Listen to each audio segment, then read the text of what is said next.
We're fucking live. Good morning, good afternoon, good evening, wherever you are in this great fucking world called Earth, planet called Earth. I can't even talk right now. So I decided I'm going to do a live stream right now. Only because, well, Star Wars is fucked up. I can't even say Star Wars, excuse me. Disney Star Wars. Fucked up. It has been confirmed. It was confirmed like movies ago. Like, for me, okay, this is gonna turn into a fucking rant because I'm frustrated, I'm pissed. All because franchises are dying really fucking quick. When Disney decided to acquire Lucasfilm's Star Wars, I was fucking pumped. I was excited. I was like, sweet, get to go to Disneyland, get to have my own fucking theme park, all that cool shit. What up, Cool Skull? All that shit. So, when The Force Awakens came out, I gotta text you the link, Jesse. I am currently talking about the fucking fact that we were all right about Star Wars, the Disney Star Wars, and that they had no idea what the fuck they were doing. Like, all the actors and actresses are coming out going, they had no fucking clue. One day it would be this, another day it would be this, another day it would be this. This movie was this movie was going to be this, and then we got this. So, Force Awakens, I was okay with it because I was like, okay, they're pretty much dusting off the rust of Star Wars, bringing it back, pretty much introducing a brand new, kind of a brand new squad to take over, kind of pass the torch. So I was okay with that. I was fucking okay with it. Then you had the thing called, what? What was next? Fucking Rogue One. Rogue One was next. I was okay with it till the fucking very end when I found out everybody died, and I'm like, well, damn, okay, that fucking sucks. And the story was pretty much like whamming.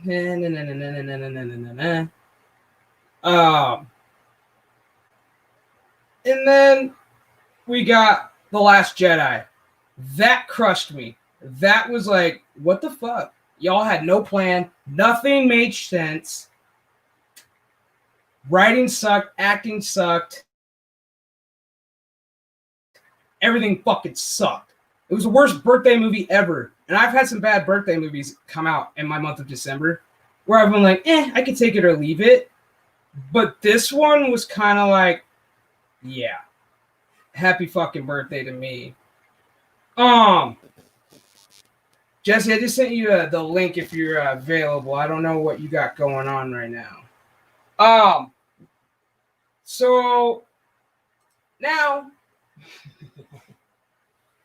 right there you go, bro. That's what I'm talking about. That's what I'm talking about. Make that money. Fucking make that money. Make that money, Jesse. So now, after what? The Last Jedi came out. Fuck, I don't even remember. Or The Rise of Skywalker came out. I don't fucking remember when The Rise of Skywalker came out. I don't fucking care anymore.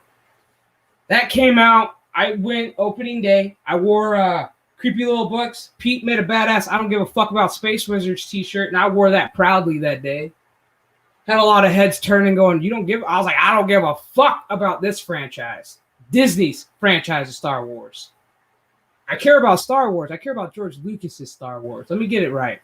I care about George Lucas and his version of Star Wars. I don't care about what Disney fucking portrayed and what their version or their vision of fucking Star Wars is, because it was shit. It was pure, utter shit. And the fact that you had Kathleen Kennedy, fucking Ryan Johnson, JJ can't fucking make a goddamn movie without fucking lens flares Abrams, all fucking calling us a bunch of fuck-ups, calling us a bunch of boomers. Fuck you, assholes. I got motherfuckers named John Boyega who said he was supposed to be the star of Star Wars. This Star Wars. It all made fucking sense in the fucking Force Awakening, because why, when he wielded that fucking lightsaber, I was like, fuck yeah, let's go. No, what? We get this dumb bitch Ray. Now, I'm not really gonna harp on fucking Daisy Ridley because you know what? Fuck, dude, she got the short end of the fucking stick on that. Because, you know, you walk into a set, one movie, thinking that your character's going one way. You walk into another fucking another movie thinking your character's going to stay the same way, and they go, no, left turn. Shit, I'm... Goddamn, hey, Mr. Peabody. Hey. And then you enter the last film that's supposed to wrap it up with a pretty fucking bow. I'm in there, man. It's the best thing ever, and you take a shit on it. And then you wonder why actors and actresses are coming out right now, because why? They can't find fucking jobs because of this. Like, I'm all about John Boyega coming out saying, I was supposed to be the star. I was supposed to fucking do this shit. You know, this was supposed to be my fucking film, not this bitch's film. And then you got Daisy Ridley going, well, I was supposed to be a Kenobi.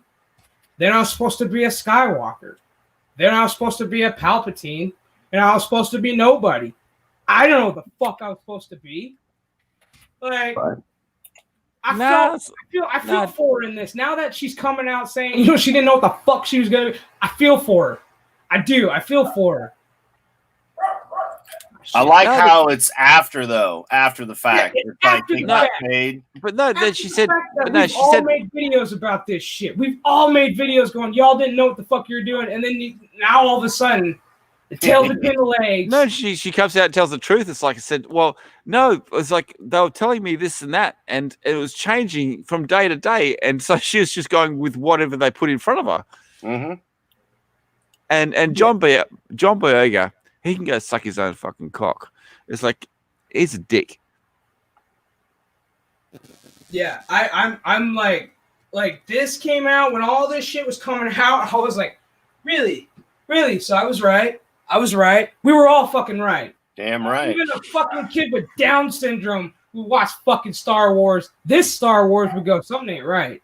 I got a bad feeling about this. You know, I got a bad feeling about this. Just give me 2 seconds. I'll give you a better Star Wars. You know, like, fuck. It's like this is what pissed me off. And then you got that one dude who's on what the fuck? Oh God. Who started pretty much talking shit about everybody when The Last Jedi came out. Now he's on Twitter like, this is a slap in the face. There you go. Better Star Wars. Damn right, Peabody. Fuck yeah.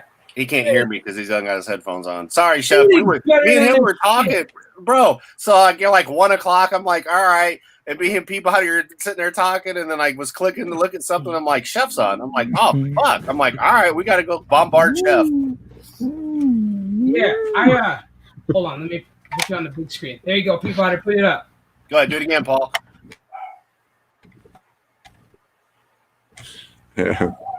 See, original 1978. See, that's Star Wars. Oh, what the fuck? These other. Yeah, this is it's fucking ridiculous. It's like, really? You guys are now coming around. Because why? All the actors and actresses are coming out going, we really didn't have a fucking clue. Hey, Chef, what do you think, though, on the aspect of what if their the paperwork they signed is done? Like they couldn't say anything for X amount of time. Oh, yeah, I bet you that was it. I bet you John Boyega was counting down the NDA and was like, fuck yeah, time's up. Let's go. No, yeah. I think the other reason is because of the iconic characters in Star Wars. I mean, obviously not the great version of Star Wars, but iconic characters in Star Wars, they're not getting jobs. No one wants them. Mm-hmm. They can't use them because it's like, well, you're a useless character in there, and it wasn't all that good, and we don't want you anymore. Yeah. Well, it's like, what did I watch? I watched on TV last night was the Kingsman. You know, the Kingsman. Kingsman. Oh yeah, the Kingsman. The Secret Service. Kingsman Secret Service. And what last night, I wasn't paying much attention to the first time I watched it, which was years ago. There's Mark Hamill right there in the movie. Yeah, Mark Hamill's in it. Like, it's one of those where it's like, it's one of those proud moments in life when you admit something a long time ago and people deny, and then they go, yeah, you were right. I'm sorry I was right. This is what's happening. And now Kathleen Kennedy is nowhere to be found. She's quiet. She ain't saying shit. Because she knows she's fucking caught. She's like, she might as well just give it up. Let's face it, every time she opened her mouth, she made a mistake. Mm-hmm. I still think Jez and I were talking about this last night on Digital Pollution, and I still don't think that she'll get fired.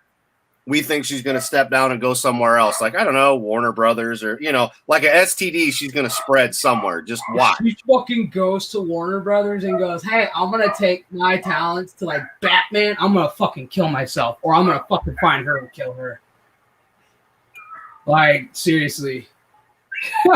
Well, maybe she did do that because apparently he's got COVID-19. Well, I mean, right? I mean, supposedly, she's supposed to be on board for the new indie film. Harrison Ford's supposed to reprise his role whenever they get this up and running, whenever they're able to fill. It's like, okay, so... But it depends. I mean, she was there for a couple of the early ones. She was in the background. But if she comes to the forefront in any of those movies... She was a copy winch back then. Yeah, exactly. Copy runner back then. I think for like the first, 2? Yeah, she was in 2. But no, it's like, no, you don't have any talent. Just stay in the background. Yeah. If you can organize stuff in the background, that's fine. But leave everything about the movie to other people. Yeah, I mean, it's sad. It was like one of those where I was like, dude, why can't people just admit when they're wrong? They're wrong. That's one pet peeve of mine. It's like, if you're wrong, just admit you're wrong. I mean, and move on. Keep it pushing. It's like, don't fucking like dangle a carrot in my face and go, no, you're wrong. And it's like, dude, I know I'm right. It's like, I know I'm right. I'm smart. I'm smarter than I think. And smarter than I look. It's like, so yeah, it's like, I mean, but it sounds like there's more than this that's actually wound you up. You're wound up. It's like, we need to relax you, man. What's going on? I was wound the fuck up last night when I watched like the little interview with Daisy Ridley and how she pretty much explained. She's like, I had no fucking clue. I was like, Jesus Christ. I was like, there it is. I was like, I was right the whole fucking time. I was like, we were all fucking right the whole fucking time. It doesn't take a fucking scientist to watch this new shit and go, what the fuck are y'all doing? Like, I'm a pothead and I can come up with a better plot. Well, the fact is, like, throwing darts at a dartboard is not the way to come up with a decent plot. No. That's the way it seemed. It's like, yeah. Sorry, you go. And the sad thing is like when George Lucas literally handed over everything to Disney, he was like, this is how you conclude my fucking movie. This is how I want this to end. And then you pretty much take it, look at it, throw it over your shoulder and go, all right, let's start from the drawing board. Yeah, well, you know what the worst part of that is, Chef? Now Disney owns his original ending. Yeah. That's the worst part. Yeah, no. Yeah, that's just it. They bought it. They bought it. They bought it. They paid for the rights for it, and then threw it over their shoulder. Mm-hmm. So that they've got the rights to it. But I think it wasn't the original the other trilogy supposed to be about the Journal of the Wills. Well, there was talks about that. Plus, it would have been Luke with being older as an Obi-Wan character, training and so on and so forth and shit that we all wanted. I mean, we kept this genre going through books and comics and just fandom for decades. And shit, man, I kept all the fucking toys. Yeah. I mean, but we kept it going without any of this shit. And then the prequels came out and you had people that whined, bitch, moan and complain then, but nowhere near what this is, because at least the prequels, I've said this from day one. Everybody bitches at George about the prequels, but it wasn't just George. There was a whole bunch of motherfuckers that had their hands in that pot. It wasn't just Lucas. You know, he was so big at that time frame. You had so many people that were in there interfering. And I'm not saying that if it would have been like it was in the 70s, it'd have been as good, because obviously we didn't have the technology to do that shit. And we saw what he did when he redid the original trilogy with all the add-in bullshit that we didn't need. But I still would have had more faith in these three movies if Lucas was there to help direct them the correct path, and it would have made sense. I never cared about these movies because Lucas said, this is fan film, this is not my original ending, they're doing their own thing. From that that interview, I gave no shits. But let's go back to the basics. The fact is, even with the prequels, even with the problems, and most of the problems actually stem from the fact that most of it was CGI. But even with the prequels, at least it had a coherent, flowing story through each movie. So did Star Wars. Star Wars had Star Wars. Empire Strikes Back is a coherent story through all three movies. The prequels had the same. Yeah, Peabody, do me a favor, shut your camera off because you're lagging a little. Yeah, I was like, you're a little laggy.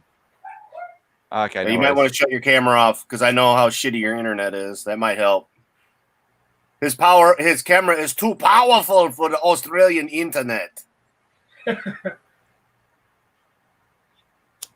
This happens to the poor fella. We'll be sitting there chatting, and then sometimes that happens, and it gets at least you could kind of understand him. But man, I've had it where like you catch every other word, and you're trying to put it together, and it's like, okay, my brain hurts. Poor guy. Yeah, this was just one like last night. I was on Twitter and I was looking. I was just scrolling. I have like retweeted a bunch of stupid shit, like a bunch of fucking like, and then that popped up, and I was like, oh, look at that. I was like, Daisy Ridley, what did she have? Oh, shit. Oh. So she admitted. And I'm like, that's pretty much, she's pleading her case. Like, I had nothing to do with this. I need a job. Please hire me. Right. Yeah, she was basically saying that. Yeah, no one's going to hire her. Yeah, because, I mean, she can't, like, right now, I think, what movie did I just watch her in? The Murder on the Orient Express. I didn't know she was in it until I watched it, and I was like, I actually quite enjoyed her in that. And I was like, okay. Well, there actually is another movie she's in, and you get to see her tits. Oh, shit. But I mean, I enjoyed her in the Murder on the Orient Express. I mean, it was a great all-star cast, and I mean, I'm a huge fan of those books anyways. But she was great. I was like, okay. And then it's like you watch her in this, and you're just like, damn. If only they gave you a fucking direction and a solid fucking script. If only that was like, I don't know. If they had it. Oh, wait, you did. Well, I've said it from day one. Like, people were bitching about Kathleen Kennedy and bitching about Ryan and JJ. And my whole point has been from day one, they did what they were hired to do. To kill the fucking franchise. I've said this from day one. We can't have strong men. They had to push the SJW fucking feminazi bullshit fucking narrative, and they used Star Wars to do it, to kill the franchise. Same in Star Trek. This shit has been planned for a long time. And so many people, to go on a Doku rant here, so many people are just like, oh no, it's just this. Oh no, it's not. Man, look, all of our entertainment has been affected, whether it's TV, movies, schooling. Everything has been affected with this fucking nonsense of stupidity where you can't have fucking men that are strong. Only girls can be strong. And if you are, just a normal person that likes a female, you're the devil. The other thing is, like, I've seen a couple of the trailers for the new movie Dune. I don't know if you've seen the original movie Dune, but the remake of it, the priestesses, now they're black. I don't have a problem with that. I don't either. But it just depends what they do with it. But I will say this. Say this, and I might get criticized for this. I don't care. But I never watched. Adam knows this. I never watched Mulan, the comic, The cartoon? the cartoon. Yeah, I did watch Mulan, the live action, and I really liked it. I think it really worked. And now they're coming out with all this political shit about, well, it was filmed here, and apparently there's some fucking concentration camps close by. Yeah, they were filming that shit on some concentration camps, and then they're Well, trying to it's walk like, it back like, we didn't know. It's like, how the fuck well, did you not know? Well, and apparently they actually thanked people in the credits. Well, I wasn't paying that much for the credits. I just watched the movie and I enjoyed the movie.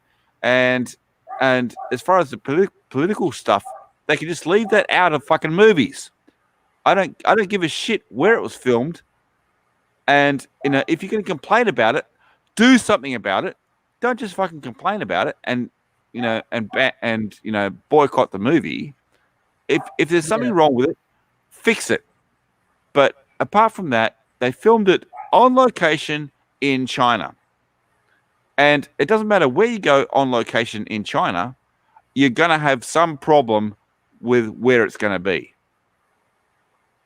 Yeah. Well, like we were talking pre-jumping in here with you, my problem, Jez kind of went off, and it wasn't at Euler Greg. It's just the fact of stupidity of everyone. China's been doing this for decades, and because of the Disney thing, now people are like, oh no, this is what's happening. Motherfucker, it's been happening for decades and decades and decades, and you gave no fucks until a goddamn Disney movie. A fucking Disney movie, and now you're all whining and crying in your fucking soy lattes. Oh, it's horrible. But yet the movie itself, as you said, was actually a pretty good movie. And I've not watched the animated movie yet either. That was Jez was the same thing. Hadn't watched it. He planned on watching the animated movie, then watching the live action. And just because of the fact that, China's killing Muslims. Did y'all motherfuckers forget 6 months ago they bombed all of us with this COVID shit? And you're acting surprised that China's going to do some wicked shit? Come on. The fact is, like, as I said with Mulan, it's like people were saying it was like another Nancy Sue or Mary Sue or whatever it was, because she wasn't trained. The fact is, they actually show you right at the beginning of the movie, she was trained. Yeah, I remember that in the animated movie. That was the thing. Like, she wasn't supposed, because she was a girl. She wasn't because she was a girl. She trained. was not supposed to be trained, but because the father was in the army and he was a hero and he was well trained, he didn't have a son to pass on the information to, but his oldest daughter, he did. Yeah. But all I can say about the new movie Mulan, my opinion, is a good movie, and it was well done, and it's a good movie. Everybody's bagging it because of other reasons. Look at it as the movie. The only reason why they're bagging it is the fact that it was filmed outside of a concentration camp or inside of it. I don't know I don't know the details. And then of course how they pay off, whatever. It was basically it was filmed in a region of China that also housed concentration camps. That was it. How close to the concentration camps were they? Have no idea, but I'm pretty sure they wouldn't have been anywhere near them because China wouldn't want to show that shit at all. Right. But the fact is, they were in a region of China that also had the camps. Yeah, Yeah. Eventually, I'll see it. I mean, I might see it when they release it in the theaters in December. No. I don't plan on paying the $30 for it. No, you're not paying that stuff. It's like, because allegedly you can get it for free, and allegedly it's a really good copy because someone who actually did pay for it copied it really well. Well, and then there's the other thing too. Though. They were supposed to release it on Disney as well, I think, in December. And since we've already got that, it's going to be released for free on Disney in December. But the fact is, by releasing it on pay to see or whatever, thing like that, you can make a perfect copy, and they made a perfect copy. And allegedly, I saw it. Allegedly. Yep. Yeah. No, I'm not. I'm not admitting anything. but yeah, I didn't pay a cent for it. Yeah. Allegedly. Allegedly that I mean, allegedly, if you get a copy of that Black Widow film and it allegedly comes up my way, I mean, I'm not gonna not watch it. Well, when is that due to be released? Oh my god, they keep pushing that movie back too. Like, I can tell you. I can tell you I feel like they're trying to compete with Wonder Woman 88 because No. every time Wonder Woman 88 pushes their shit back, Black Widow pushes their shit back. So I'm like, are we gonna do the battle of the bitches? Yeah. No, Comics? I'm like, well, let's do it because you got two fine bitches, you got two fine pieces of ass going for it. So think about it. I Chef. mean, We had Battle of the Bastards. Now it's time for Battle of the Bitches. right? I could tell you a movie that they should have kept on pushing back and probably not released at all. Tenet. That is a crap movie. It's an absolute bullshit movie, and I don't know why it's getting any sort of publicity. It's absolutely bullshit movie. For the same reason Bill and Ted 3 got all the positive feedback for such a shitty fucking movie. It's people, there's nothing to watch. And it's not yet. It's out. They're desperate to watch anything. Yeah. Yeah. And people are desperate for the attention, and they're like, well, I think it was, and this goes back to Star Wars. We get a subpar Star Wars. You know it's going to look pretty because it's Star Wars, but the story sucks. That became the new normal. So when all these other movies completely blow, like Unhinged and, you know, which was 3/4 of the way good, you know, here you've got Tenet, which is just a remake of Inception, but with time travel and, you know, because I'm black. Basically, all tied in together. And I've not seen it. I couldn't even get through the fucking trailer. But all you hear is the same people saying, the same people that would bitch about Star Wars are now, Bill and Ted 3 are good. Tenet is good. Do you know that they're actually remaking Tenet, the Golden? Actually, I did see Tenet, and I'm still, I don't know. I don't know, man. I'm still on the fence of like, I don't know if I enjoyed it, if I did. It was one of those, I was like, I walked out of the movie theater. It was the first time I went to the movie theater in a long time. That's just it.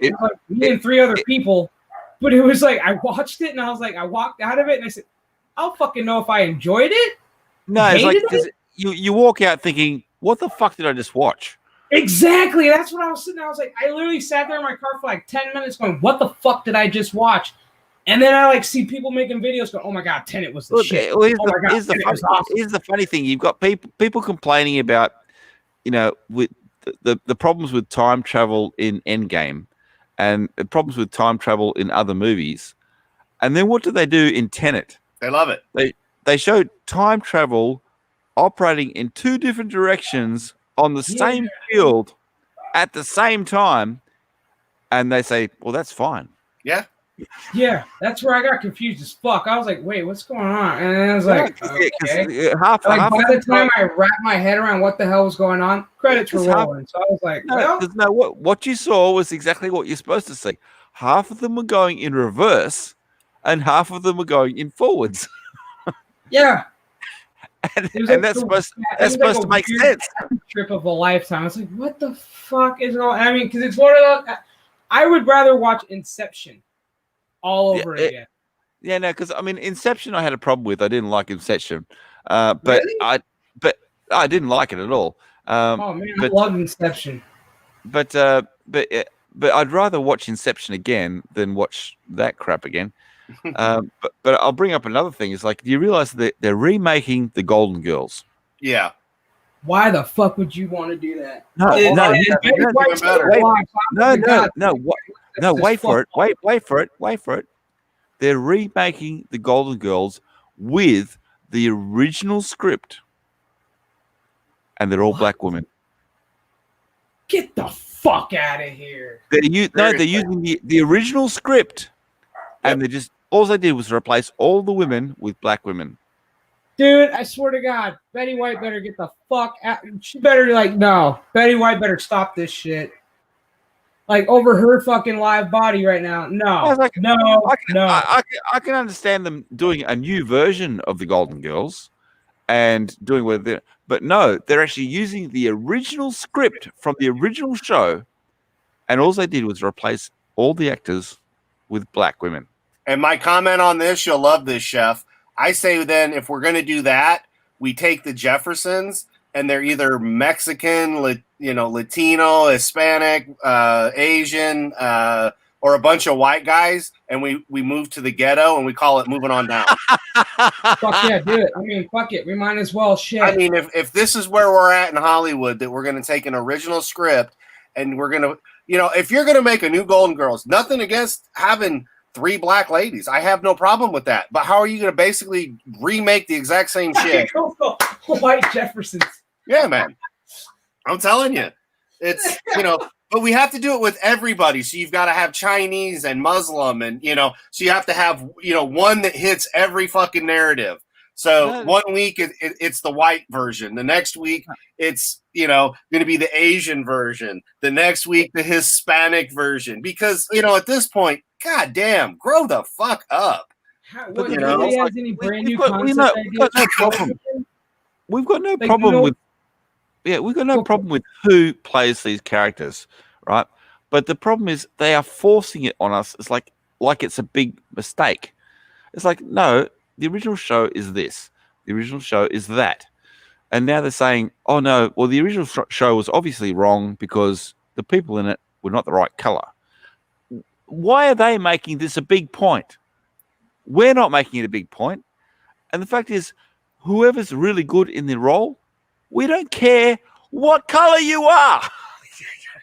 I mean, swapping genders, swapping races and shit, it gets to be kind of redundant after a while. But at the end of the day, give us a good fucking story. Don't sit here and steal old shit. And then because you want to put this on a high pedestal and go, oh, we're the first to do this. We're going to have an all-black cast. Nobody gives a fuck. I don't care if it's an all-black cast, an all-Muslim cast. I don't give a fuck. Give me a good story.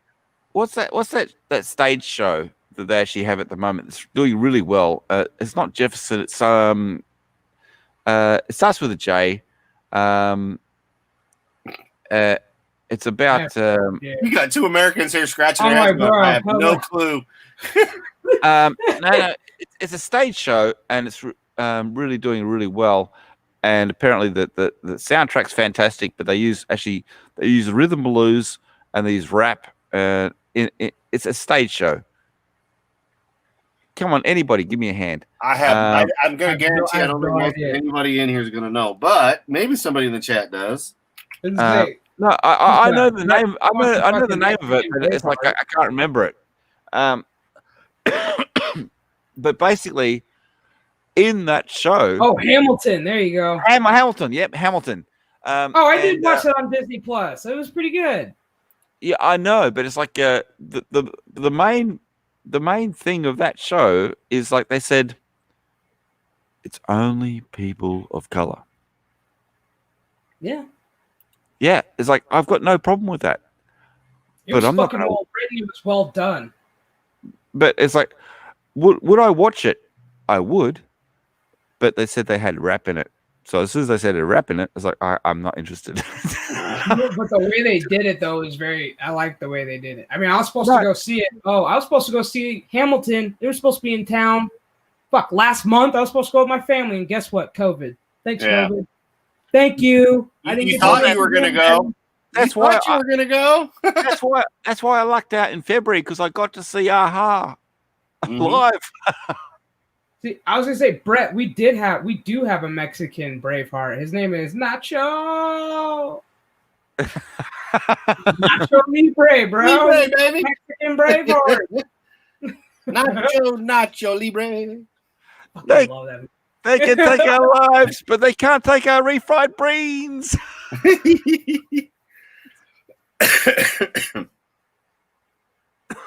Hell yeah.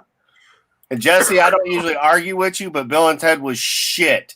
Within the first fourth of the movie, you already knew there was nothing the boys could do right. It was all up to the daughters.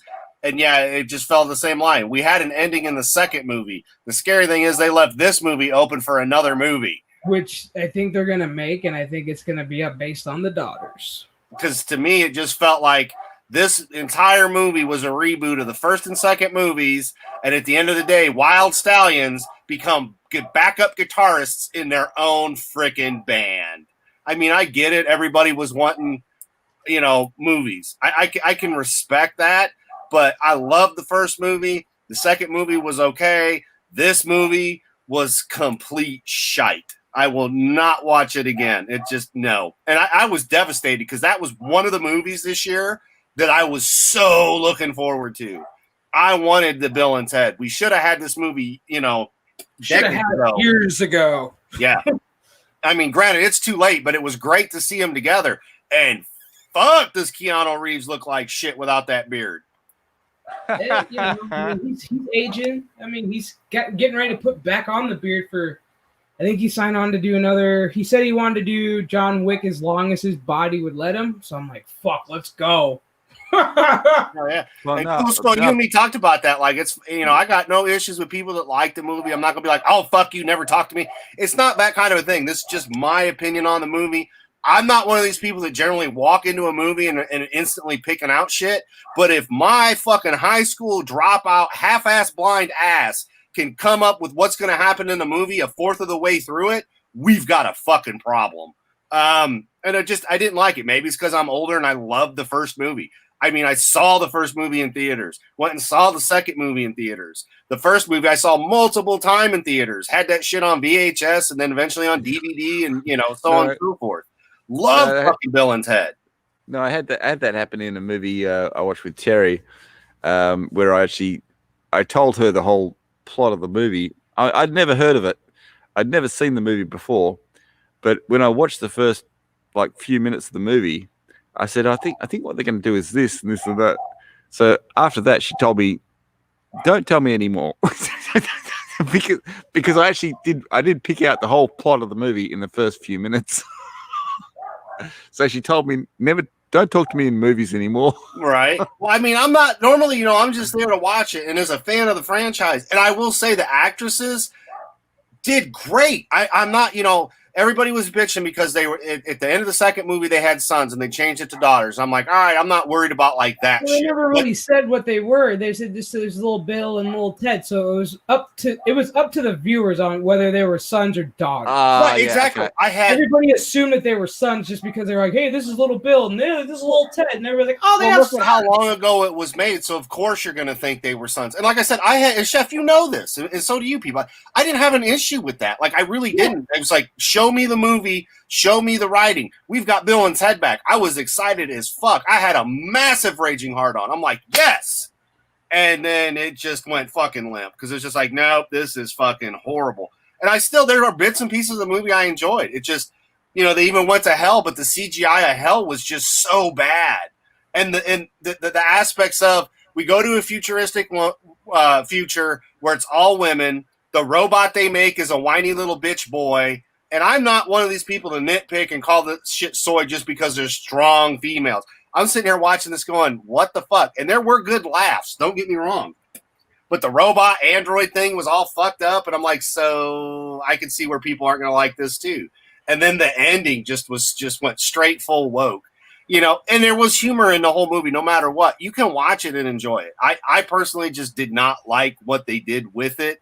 I'd have rather they just stopped with 2 and left it alone. Because at the end of 2, they found the song, they knew what they were doing, boom, done. Had they took this movie and Bill and Ted were the adults, like their fathers in the first movie, and here's their daughters doing shenanigans, and now they've got to be the adults, even if they do shenanigans with their daughters and the princesses have to be the adults, like the strong parent, that would have been, to me, more funny. But to me, it just felt like a reboot. There were so much aspects of the first movie and the second movie thrown in it. Just to me, it was just a big turd of another remake that we didn't need. And Jesse wants to know when did Bill and Ted save the day? Hey, Chef, have you seen the Saw movies? Saw, yes. Yeah, fucking love the franchise. It got stupid towards the last 3 for me, but the first oh my god, the first 3 were oh my god. Yeah, no, I was talking about this to Adam before, but there's actually a B grade movie out there at the moment It's called Becky. Hmm. It's like it is a slow movie, but it has its moments, and it does every bit what a Saw movie does in certain sections of the movie, and it's stuff that you can't unwatch. Yeah, see, that's how I was. I mean, like when Saw franchise started, because I'm a huge horror movie. I love blood. The more blood, the more guts, the better. Oh no, it's like you got to watch Becky. You got to watch Like, Becky. that's my kind of fucking film. Like I don't care if I jump in my seat. I'll literally sit there and go, "Fuck yeah, I want more." No. This movie is like certain scenes of the movie. You will squirm. I'm a nurse. I've seen the worst of the worst, and I watched this movie, and I was fucking squirming in my fucking seat. Man, that's saying something right there. I mean, because the movie that like kind of made me squirm was Hostel. Oh, Hostel, only because when Hostel came out, I was getting ready to go overseas. And that movie fucked me up because it was all about, Americans going overseas. I was like, oh my fuck. Yeah, fuck that. I'm not going to a backpackers now. I'm literally looking at my friends in the theater. We're like, we are not fucking staying at a hostel. We are not fucking saying we are Americans. I was like, we are going to fucking fake accents wherever the fuck we are at. Because it was that whole scene where Homeboy's like, I can handle a lot of shit. It was the scene in particular when Homeboy is sitting in the chair fucking naked and all you see is like these little clamps and they go right for that tendon on the dude's ankle and he snips that shit and then when he gets up to fuck, I was fucking done. I was like, no. As I said, Becky is a B grade movie, but it's like I did fully enjoy it. And they've left it open for a sequel. But Hostel 2 sucked ass. It was like bunch of fucking bitches. It was like a bitch fest. But Adam had no problem finding it when he actually started typing it in, Becky. But look up Becky. I typed in BEC and it pulled up instantly on fucking Google. I was like, oh, this is what you're talking about. Because I was like, when did this movie come out? I was like, all right. I was like, holy shit's right there. Because it's like $2 on Amazon Prime or $3. Oh yeah, dude. I already got money stashed away for that investment. Hell yeah, Jesse. Jesse wants everybody to invest after Cool Skull does Jesse's intro. Oh yeah. HBO. Hell yeah. We're gonna send this shit. We're gonna get a copyright. We gotta get him copywritten and all that good shit. Like straight up. But, Becky's got the guy from King of Queens in it. Kevin James. Yeah. And he plays the bad guy. And he plays a whole lot more than that. It's like when you see some of the scenes, it's like I'll sit there. I was turning away from the screen. I was like, oh shit, I can't watch this. It was that bad. It's like I can't watch this. Yeah, no, but that was the only like movie. Hostel was like the only movie where I was literally sitting there going. It kind of hit close to home because I was like 2 weeks away from flying overseas, and I was like, the thing is, my buddy's like, let's go see Hostel. I was like, fuck yeah, let's go see it. And then we're like sitting there, and it kind of hit reality. We're like, wow, Hostel. We're staying at a hostel. Oh wow, we're Americans. Oh wow, those are hot chicks. This is how it's gonna happen. Hostel I had no problem watching, but parts of Becky I did. I'm gonna have to look that up and fucking watch it, and I'll let you know what I think about it. As I said, it's slow. It's a slow movie, but it's like the way they do it. It's actually quite clever. But I can tell you that one thing about Becky, it's a shitload better than Tenet. Yeah, like I said, man, I literally walked out of Tenet and I was like, my mom called me. She's like, what'd you do? I was like, I went to the movies. She's like, oh, wow. I was like, yeah. Wore my mask, did the whole fucking thing, took it off when I was eating and all that shit. And she's like, well, what did you think of the movie? I said, I'm confused as fuck. And she's like, seriously? I was like, I'm confused. I was like, I don't know whether we were moving forwards, backwards, in between. So I was like, I was like, I don't even know. She's like, do you need to watch it again? I was like, probably not. Well, see, no, I understood the concept that she put forward as to how they could do that. I understood all that, but this is what I really don't like. They're saying that if you don't like the movie, it's because you didn't understand the movie. Yeah. No, I didn't like the movie because it was shit. Yeah, I didn't like it because I couldn't keep up with it. I was trying to like figure out. I was like, it's not that you couldn't keep up with it. It's because there was nothing to keep up with. Yeah, All and that's they usually did, I like all to they keep did up was with show things, you. but it's like Yeah, there's nothing. all they did was show you a whole lot of confusing stuff playing at the same time, and you're supposed to work it out. And you're thinking, how is this happening at the same time this is happening? It can't possibly happen. So it's like, and even with the concepts they actually give you as to how it happened, it's like, no, that doesn't work. You know, I mean, they actually give you the physics behind it, and they give you a hint at the physics behind it, and even with the physics behind it, that still doesn't work. And then what they do is they show you a whole lot of confusing shit and say, "Hey, look at all this! Look at all this action happening in the same place at the same time. Some of it's working in reverse, and some of it's working in forwards. Work that shit out." Yeah. Like that, dude. Like I said, I walked out of there confused. I mean, I went in there stoned. I was like, okay, cool. And I walked out of there stoned. And I was like, I don't even know. Like I'm sitting there getting ready to smoke a bowl, and I'm like, should I or shouldn't I? I was like, I really don't know. I'm like, I'm confused. Actually, honestly, probably stoned probably helped you out.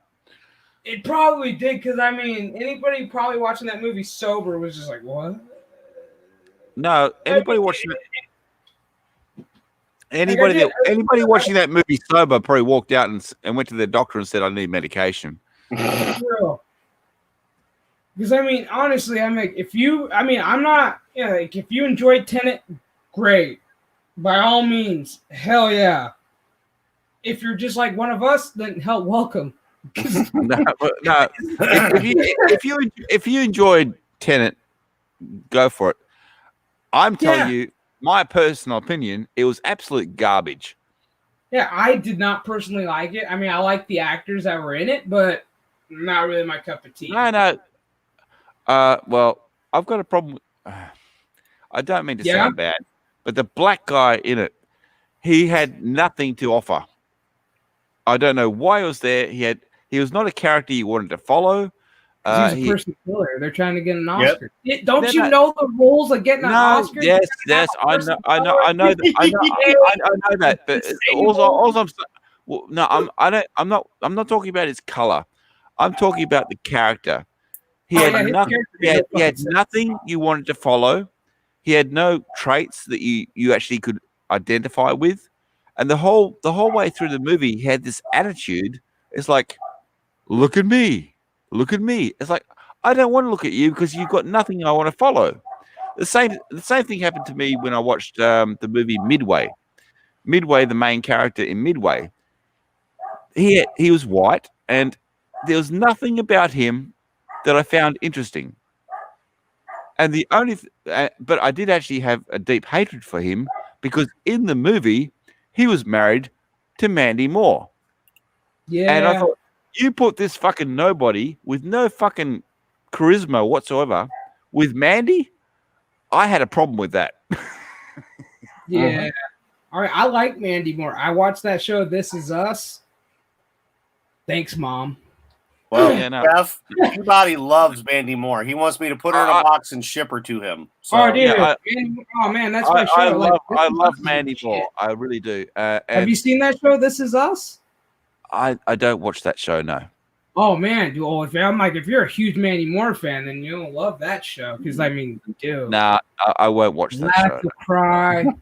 I love Mandy Moore, but I obviously don't love her enough to watch that show.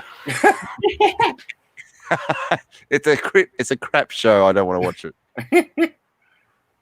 No. Hey, she's great. I mean, she's a great actress in that show. I like her in that show. I mean, but there's like a couple other characters in that show that I prefer. No, Well, I'll be completely honest. I've got all Mandy Moore's albums. Are you serious, bro? I do, yeah. Do you want me to show them to you? I've got them. No, dude. Oh, I believe you. Fuck, dude. I believe you. I Wow. love First Mandy album Moore, as a birthday but gift. That was I don't love her enough to watch that crap show called This Is Us. Yeah. Dude, I had her first album, but that was a fucking birthday gift. I listened to it one time and I was like, eh. Oh man. And plus, I have all of her. Did you watch Walk to Remember? I've got 2 copies of it. Oh shit. I actually have 2 copies of it. Oh shit. But I've also got the CD of the soundtrack. I also have the DVD of all of Mandy Moore's original video clips for her movies for her songs. And I've got a space. I'm just waiting for the box to arrive that Adam's going to send me. That's got Mandy in it. You know? Mm-hmm. Mm-hmm. You gotta find her first. She's in quarantine. Why do you think she's in quarantine? She's hiding so she doesn't get stolen and taken to Australia. I think I was more upset the fact that she got married to a guy, she got divorced, and she got married to another guy without even consulting me. Mm-hmm. Married twice? Yeah, she's been married twice. She's married to a second guy. I know. And she still doesn't have any kids. Well, they're not mine, so she doesn't want them. They're not mine. Damn. Learning new stuff about Mandy Moore every day. Mm-hmm.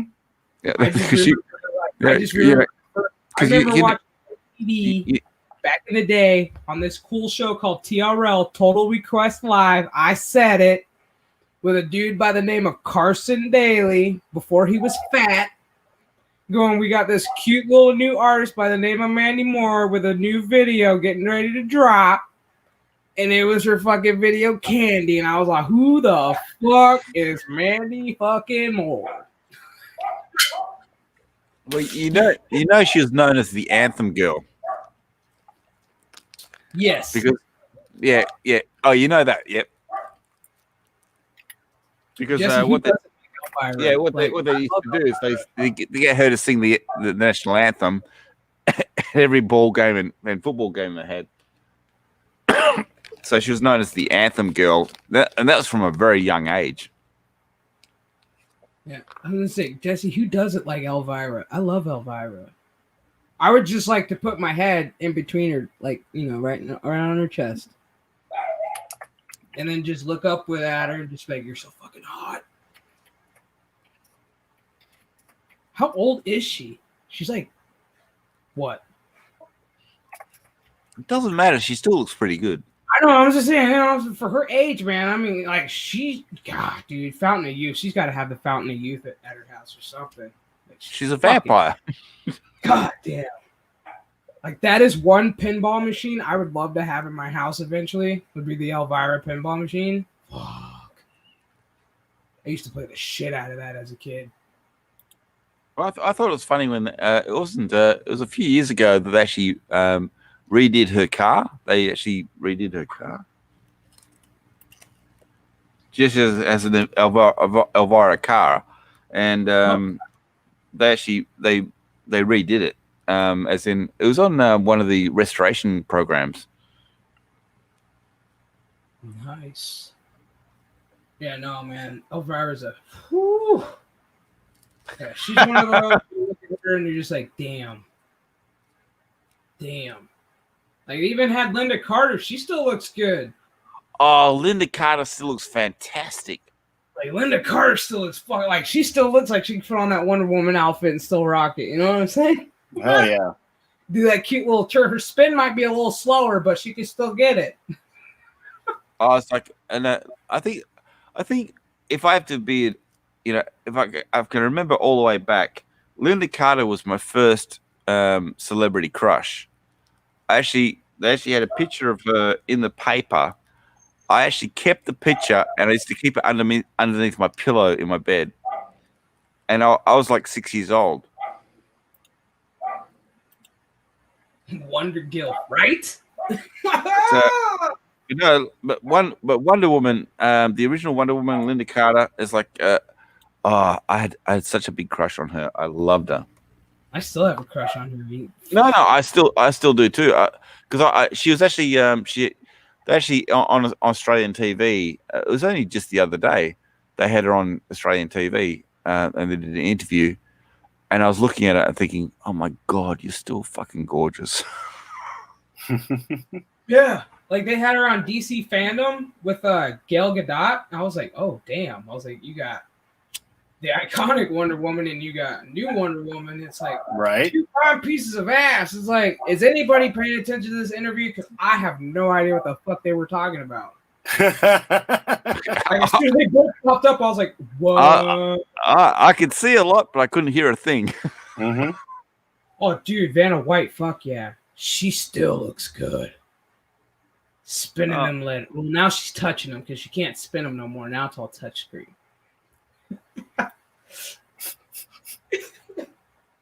I used to watch Wheel of Fortune just for her, not Pat Sajak. Fuck you, bro.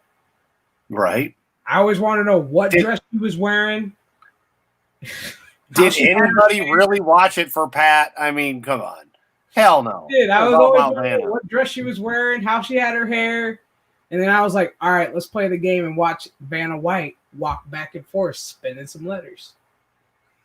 Hell to the yeah. She made a career. She made a life. She's like, what did you do? Like, could you imagine when she dies and she goes to heaven and like God goes, what did you do? She's like, I spun letters for a fucking living. Like, fuck. Like, made a career. Oh, man. I spun letters, but I had testicles and knots. She's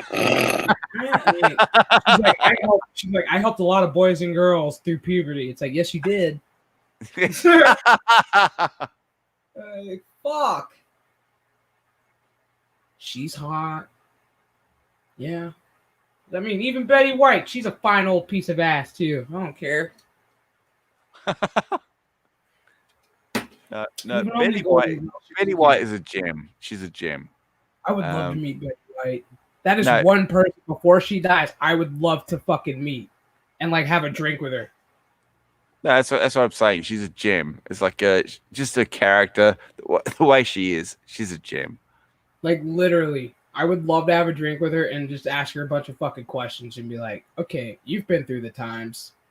What were the good times? What were the bad times? And let's just fuck, man. That would be awesome. Right. Like, let's talk about Golden Girls. Were there any fights on the set? We all know.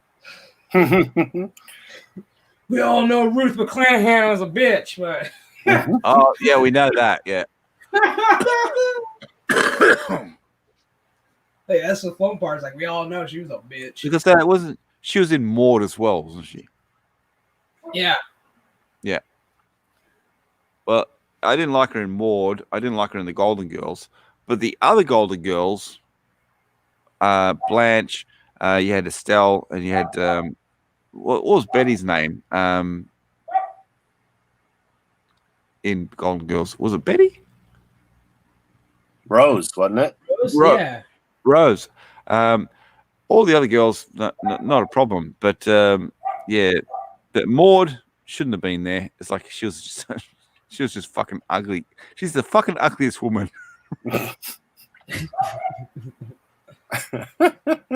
She doesn't even count as a woman, and she doesn't sound like a woman. She sounds like a fucking man. And yet they're rebooting this. It's like, why? Like, you might as well just do Golden Girls in drag. Like, fuck, just get RuPaul, his fucking drag queens, and then there you go. I just made it. I just made the new Golden Girls for you. Yeah, right. Yep, you fixed it. You fixed it. Yeah. Fixed it. There you go, Hollywood. Didn't even take. It's like I'm not even stoned. Jesus, stone cold sober. And I came up with that. Jesus. Jesse, Like I said, it makes no sense to sit there and do something like that. You know, it's like at least have an original storyline for these women. Why are we gonna, go this route? Jesus, come on. yeah. As I said, they could reboot it with black women and have a whole new thing. But what they want to do is reboot it with black women with the original script. That doesn't make any sense at all. They can't even come up with new material. That's the sad thing. So you're gonna take a script that was dated. Like, that's the saddest thing. You're gonna take a script that was dated for its time, that was written for its time in that era, and then we're gonna throw it into the 2020s and see what happens. But you gotta understand, it's like it works the same thing with music. It's like, what do they do with music? They reboot a song. No, Peabody. You got, what it is you gotta steal them lyrics from your dead homie. Yeah, but let's face it, the original Golden Girls was fantastic, and as far as I know, it's still played on American TV on some stage. Oh, I'm sure it still is. Yeah. Oh yeah, they have it on. They just took it off Hulu because it was so well written, and it was so well loved. But the same thing happens with music. They come up with someone comes up with a hot song, and it's a really popular song. So some clown 20 years later says, "Let's remake this song." Oh, fuck, that explains it. Okay. Yeah. So you can watch it on Hulu, and you can watch it on like Hallmark Channel. Hallmark Channel still has it, which is when you got to pay for, I think. Gotta love Hallmark during the holidays. Right? And then Hulu, but if it's coming through Hulu, that means Disney owns a percentage of it. So hence why we're going to get an all-black female cast using the original fucking script. That explains it. Yep.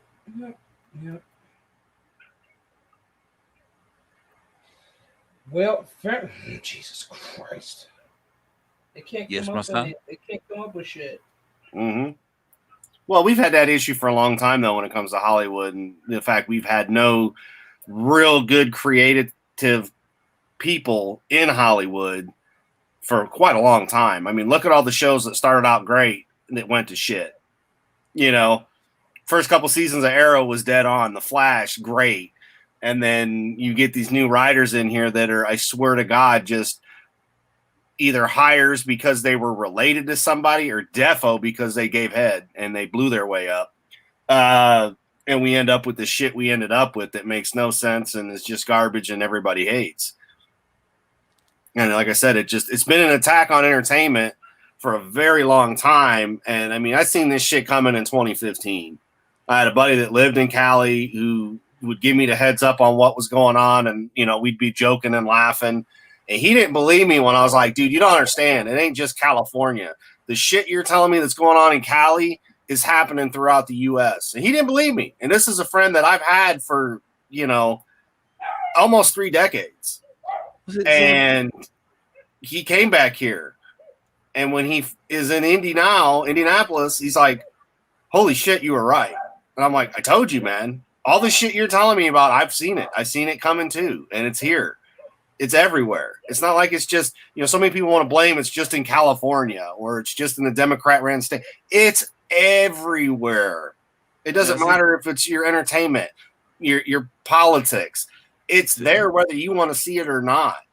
At the point that my, I guess I call it stepsister, who's a lesbian, flat out said, I'm tired of all the lesbian shit on TV. Will they go back in the fucking closet? Exactly. Yeah, girl. So it's just like, it's great to look at pussy every once in a while, but god damn, dude. I mean, the way they shove it in your face nowadays, it's like, you're not making me proud to be gay right now. You're making me pissed. Yep. And that's how she was. She's just like, this is ridiculous. Why is it constantly in the news? Why is it constantly in entertainment? This is bullshit, and you're of like-mindedness, Chef. It's the thing. It's just like, I have no issue with lesbians. As we said on the last stream, we are lesbians. But at the end of the day, it was good for, we were all laughing and having fun. And that is the key thing. but we've been under attack, whether it's been your entertainment, your schools, oh my God forbid the fact that you're married and have children and happy. Oh, we can't have that. You're bad if that happens. So it's just like, good Lord, come on. No, same thing in Australia. It's like as soon as gay marriage became legal, I don't have a problem with that. That's fine. I don't care. Whatever you do, I don't care. But all the adverts we have on TV now always have to show a gay couple. Mm-hmm. It's like once again, I don't have a problem with that. But they always have to show the gay couple kissing. I was like, well, why? It's an advert for fucking insurance. Yeah.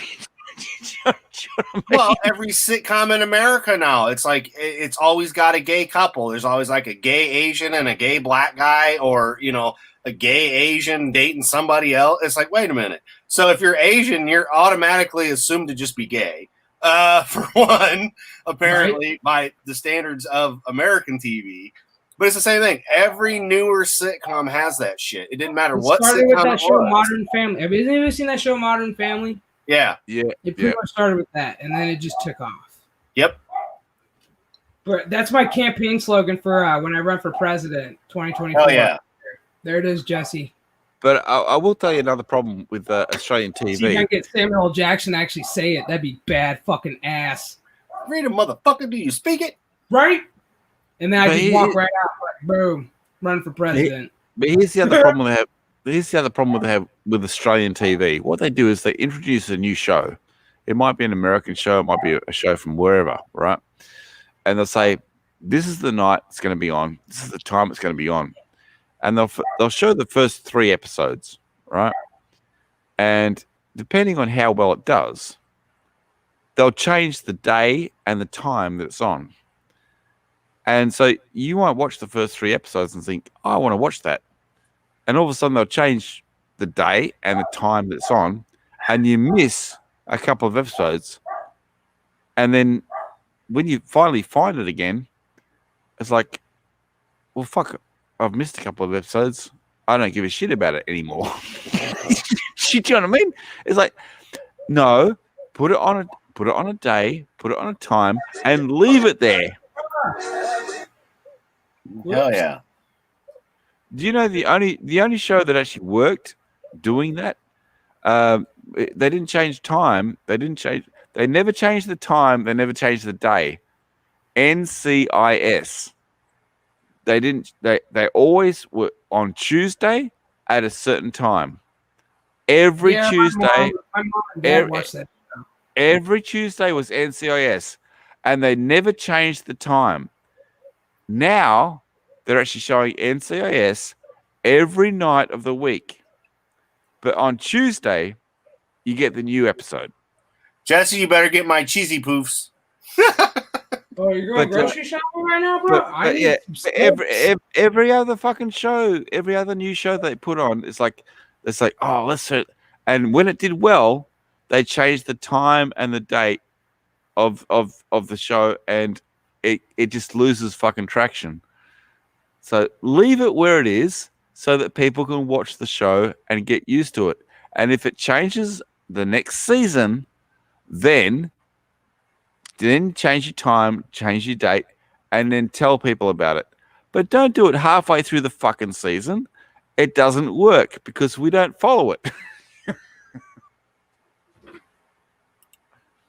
Hey, Sonny Cat. What up, everybody? I have no idea what the fuck just happened to my computer screen.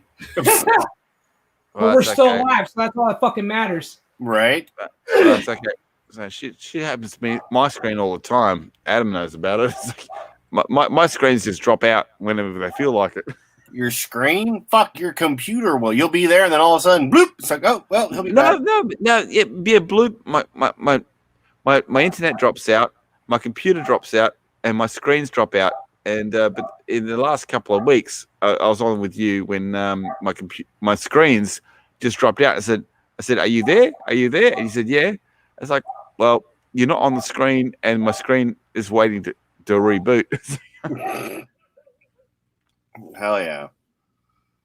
Well, yeah, the PC sometimes doesn't work, but it's worse when the internet doesn't work. So, like I said, it's like if you go back to the playback at the beginning of this when you started cutting out, I was like, turn off the camera because for whatever reason your camera's too powerful to allow you internet. It's just too much for that mouse and the wheel that's spinning around in a circle to give you that internet you got.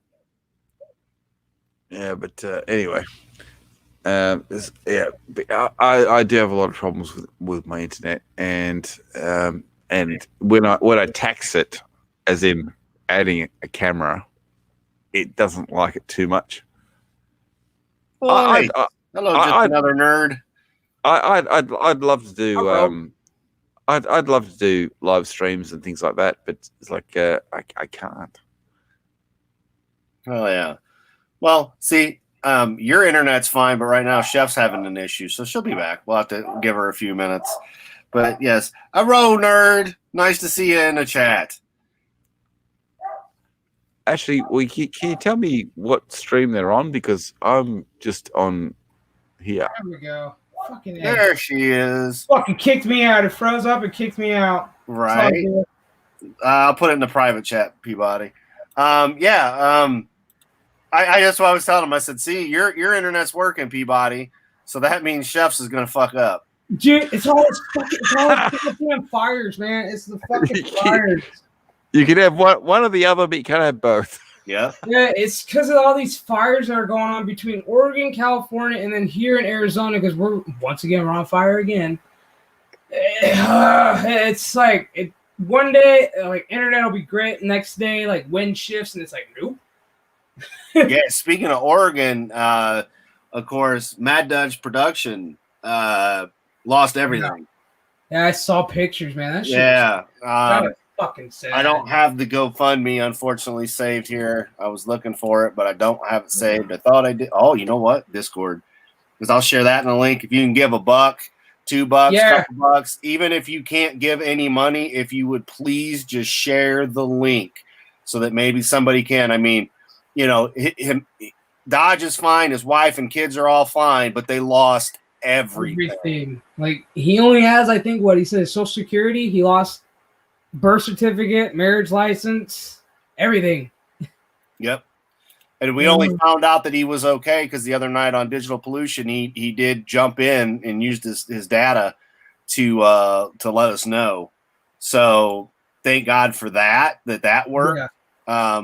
You know, but you know, not that we're sitting here trying to get people to do shit they can't do, but if you're able to help, that'd be great. He is a, you know, longtime friend of many channels. He's been everywhere, and it's just one of those things. He's part of our family. So if we can get a little bit of help for him, great. You know, it'd be much appreciative. Because here is the link. There we go. Like, even if you drop him a message in Twitter and say, "Hey, man, we got your back."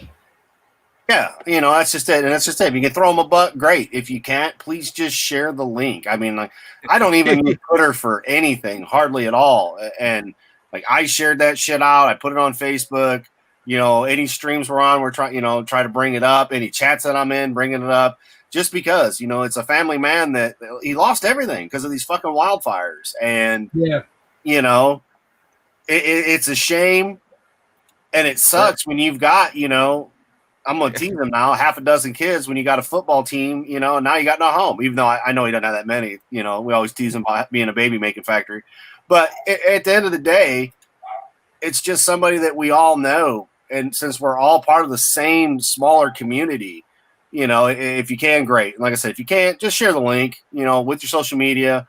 That's all we can ask you to do. And thank you, because, you know, it sucks. Same thing could happen to Chef. I was so worried when you were having all those issues. And, you know, that's why you kept telling me, I'm like, let's stay in contact. Just let me know you're all right. Even if it's just on Twitter, let me know you're all right. Because, you know, I was kind of worried when you were dealing with all that shit yourself. Oh, yeah, there was touch and go for a bit. And I was like, well, something's going to happen. And then the rains came and I said, fuck yeah.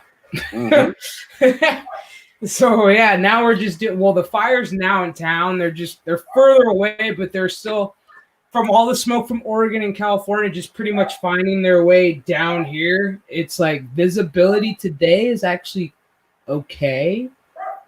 It's not like looking at an orange sky and a bright orange sun today. It's actually decent, but probably tomorrow it'll be like totally different. Mm-hmm. But it's not like San Francisco where you walk out and you're like, holy fuck. It literally looks like hell. It looks like fucking Armageddon. It's like, god damn. Like, yeah, buddy sent me a picture of him driving across the Golden Gate, and I was like, this is fucking sad. I'm like, it's the same color. The sky is the same color as the Golden Gate. Red sky. Mm-hmm. We've been showing all the imaging over here as well. Yeah, it's messy. If this is the Great Purge of California, then holy shit.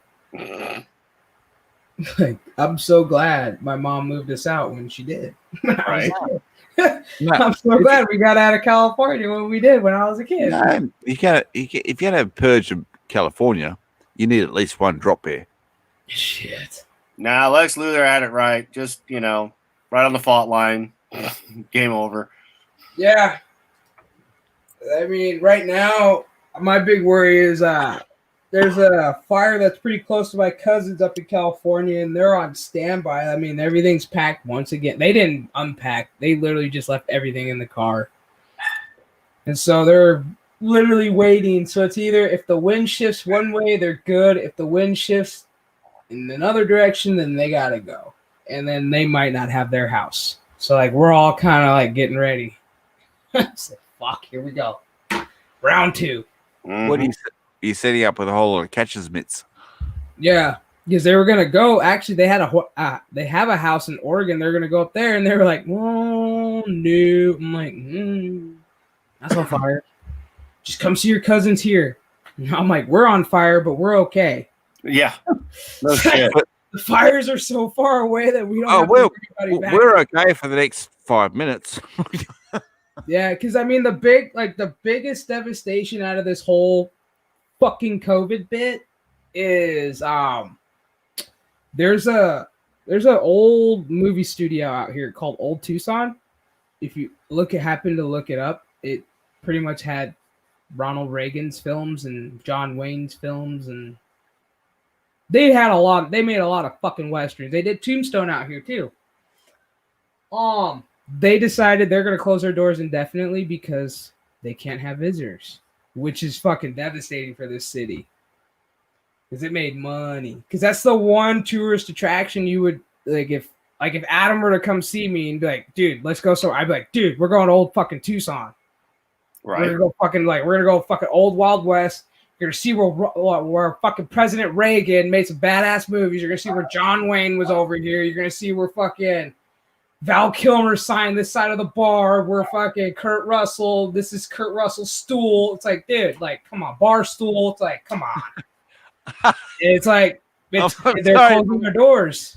But when you said Kurt Russell's stool, I know I had to like change that up. I was like, shit, that doesn't even sound right. Like, bar stool, his bar stool. Yep. Barstool. Like, this is where he took a dump on the set. Yep. Right? But I mean, it's iconic. Like any Western you can possibly think of that was filmed way back then was there. Hey Brian, there's a link in the in our group, buddy, if you want to join. But it's sad because they just announced it a couple days ago, Tuesday, that they're closing their doors, and I was like, damn. It's like, this is shitty. Hey, you gotta say it correctly, man. Damn. Yeah, it's like fucking coronavirus. I was like, this shit sucks. Like, it's closing down great businesses. I mean, we just lost another family-owned and operated restaurant here in town. Yeah, and this is like our 20th. I think our 20th restaurant that's family-owned and operated that just they couldn't do it anymore. And I'm like, the fact is that there's no real reason for it. Yeah. Not at all. Yeah, and like one of them is like they were a bar. So it's like this is a badass family owned and operated bar, and they can't even serve fucking alcohol. It's like so they had to shut their doors permanently, and I'm like, damn. as I said, as we said before, this is a dry run for something else. You think? They wanted to see what they could do to shut down people, and this is a dry run. Yeah. Yeah, I mean, just look what happened to Miss Nancy Pelosi. She was quote unquote, I was set up. Yeah, what kind of fucking shit was that? I was set up. I went to go get my hair blown the fuck out and then go out live on camera and tell people you need to wear a mask and go, I was set up. The owner of the fucking salon owes me an apology. It's like, bitch, you owe her an apology. Well, the owner of the thing, she got death threats. She had to close the salon. Yep. Mm-hmm. She got death threats. She's received, I mean, people are like threatening to like fuck up her store. Like, all because all because she wanted to go get her hair blown the fuck out. What up, Brian? What's up, everybody? How are you? Brian? Hey, Brian. Buddy. How you doing, man? What I don't understand is like, how can Nancy Pelosi have any kind of fandom? She doesn't. She doesn't really have a fandom. She's basically says, you hate Trump? Oh, I hate Trump. I'm actually Speaker of the House. So yay, let's have someone that hates Trump. That's what it is. Yeah. Or they're like, or that she's got some guys that like fucking corpses. Yeah. You know, that'd be good for her because she looks like a corpse. Mm-hmm. She does. She looks like a fucking zombie. Fuck Pelosi. I honestly, like, I felt so bad when I heard that because I was like, dude, Gary, at Nerdrotics, his wife just lost her salon in San Francisco because of this. And you're telling me the day that, she was there cleaning out her store, fucking this bitch is over at another salon getting her hair blown out? It's like, what? Talk about a slap in the fucking face. It's like, are you fucking serious? I've got to look good for the cameras. Yeah, because they time stamped it was like 3:08 p.m. and then like less than 2 hours, like 5:27, she's like on TV, hair blown out, looking good, going, I was set up. Like, what? Wait, what? If Pelosi wants to look good for the camera, there's something called a paper bag. Boom. Yeah, I was thinking just don't be on the camera. The paper bag would have gone well. Face for radio. Well, plus they have, they've made a lot of advances in CGI. I mean, she does kind of look like. Speaking of advances in CGI, she does kind of look like. You've seen the movie They Live. Yeah. Oh, yes. but no, I thought one of the good memes that she had was when they put Donald Trump's hair on Nancy Pelosi. I thought that was a good meme. That's hilarious. Where is it? It looks like the salon did a really good job on her. To say that she owes her an apology is like, that's bull crap. Yeah, like she keeps saying it all the time. They keep asking her, "Are you?" She's like, "She owes me an apology." Da da da da da. And I mean, the salon owner's like, "Bitch, you owe me an apology." Yeah, did you see that? She actually had a written statement in which she wasn't used to public speaking, and she kept saying different words, and she had to keep going back and correcting herself. That's how not used to public speaking she is, and I get it. Because sometimes I read an article and I say different words. It's like, oh wait, no, it says this. I mean, you've seen my streams, but we all have, I mean, it's messed up. Well, let's face it. When Biden goes to when he goes to the debates, they're going to need a ventriloquist and someone operating his mouth. He's going to fuck up. He's going to be too busy trying to sniff Trump's hair. I mean, you know what they're going to do? You're going to do. I mean, I wonder if they're going to do the same thing they did with Jimmy Carter, and just put an organic robotoid. I should probably do a show on cloning. I might have. No, they're going to. I think the only way they can actually pull it off is if they say it's going to be a live debate, and then all of a sudden have, the network crash. Yeah, probably. It's a live debate, but we're gonna pre-record it because when we go live, you know, the EMP goes off and nobody has any internet. Yep. I was gonna say, so this is like last night when I was like up trying to go to sleep. So I'm gonna play this. This is actually fucking really good right here. In businesses like hair salons, a homeless man arrested for violating the mandatory mask order. The hair salon owner who opened up her store has been jailed. You must wear your mask. Wear the mask. This is the president who doesn't want to wear a mask. No one is above the law. Nancy Pelosi was seen not wearing a face mask at a San Francisco hair salon. The day before, Pelosi was saying that those people who don't wear masks, who don't follow rules, are bad people. Not wearing a mask and having haircuts indoors. Against the rules. Be an example of the truth of country and wear the mask. Nancy Pelosi appears to have violated. I'm a big believer in wearing the mask. Next time, Madam Speaker, why don't you see if someone will come to your house? You must wear your mask. Wear masks at all times. Rules for thee, not for me. And to blame others. Leaders take responsibility. So I take responsibility for falling for a setup.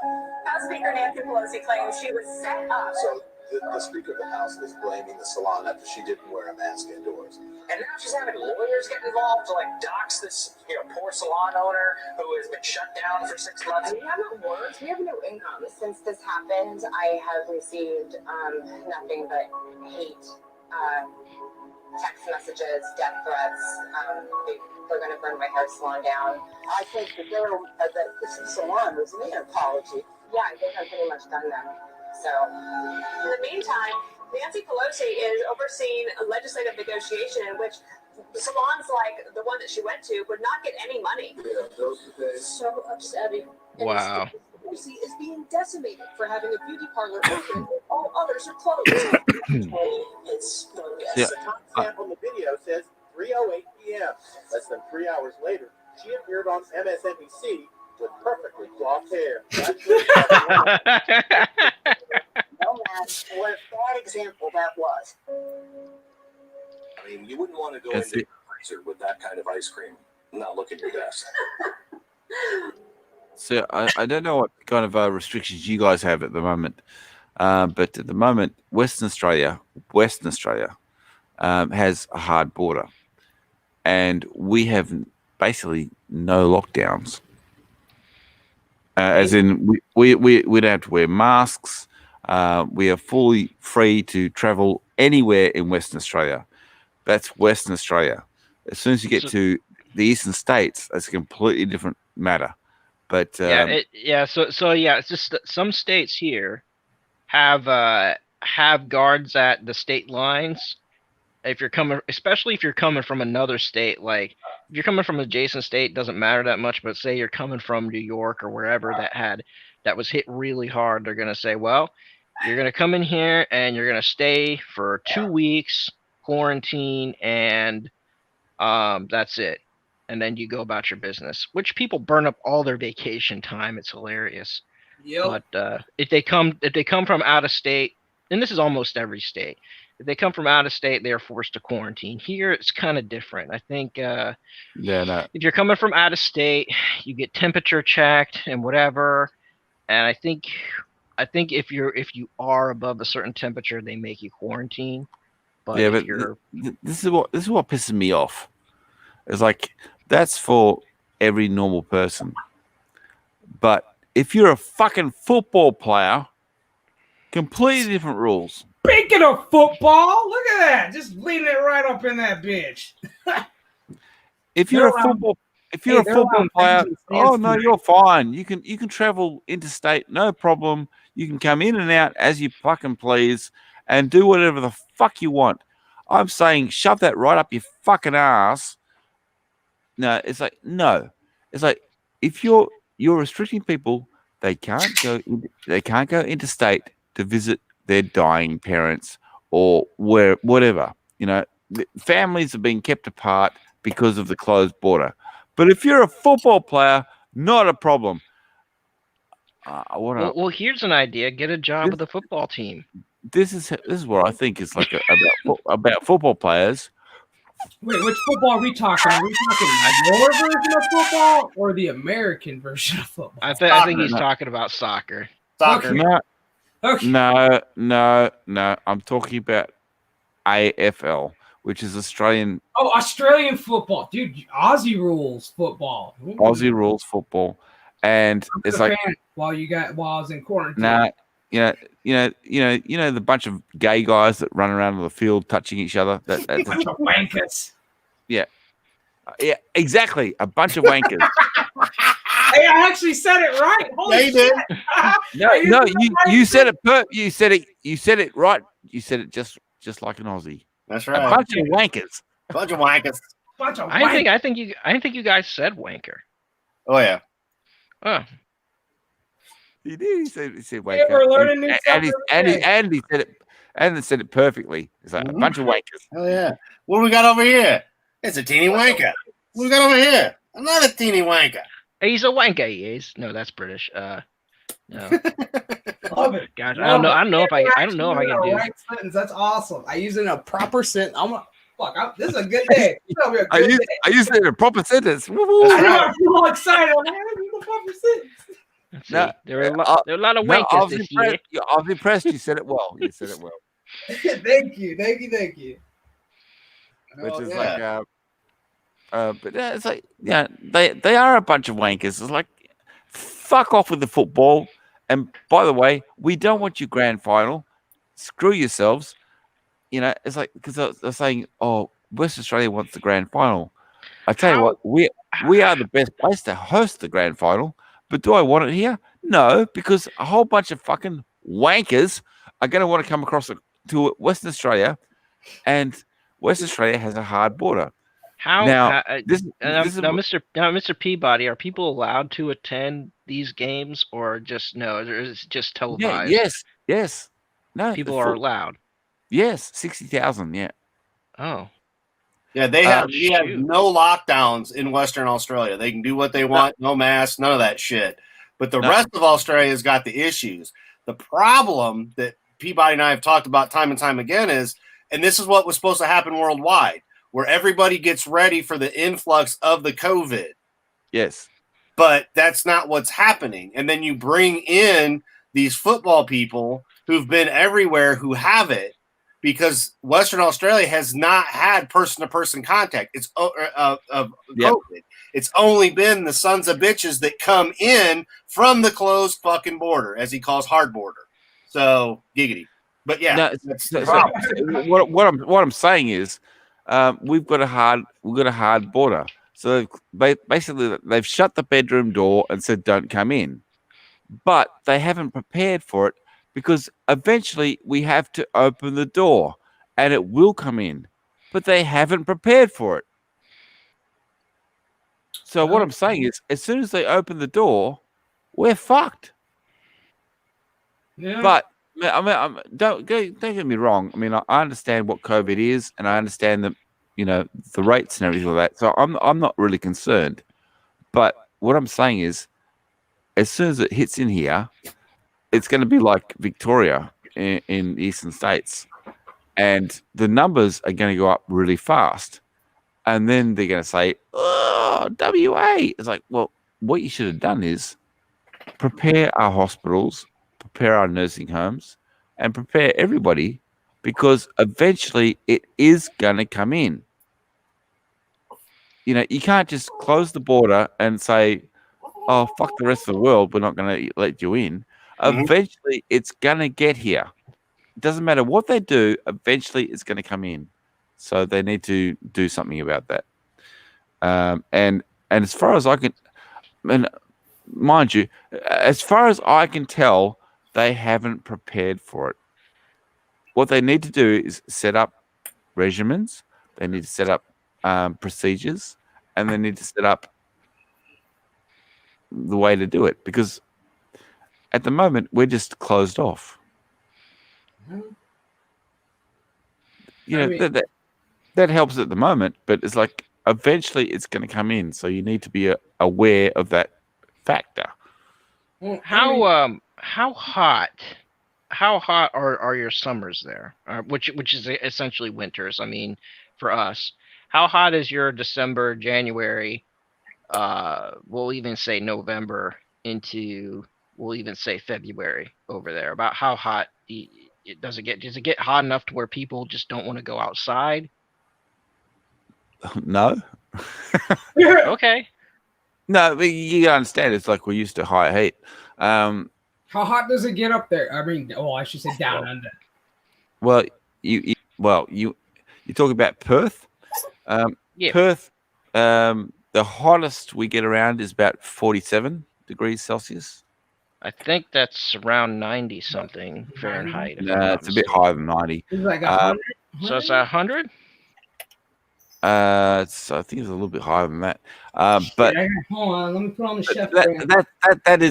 that would be a hot day. That's blazing hot.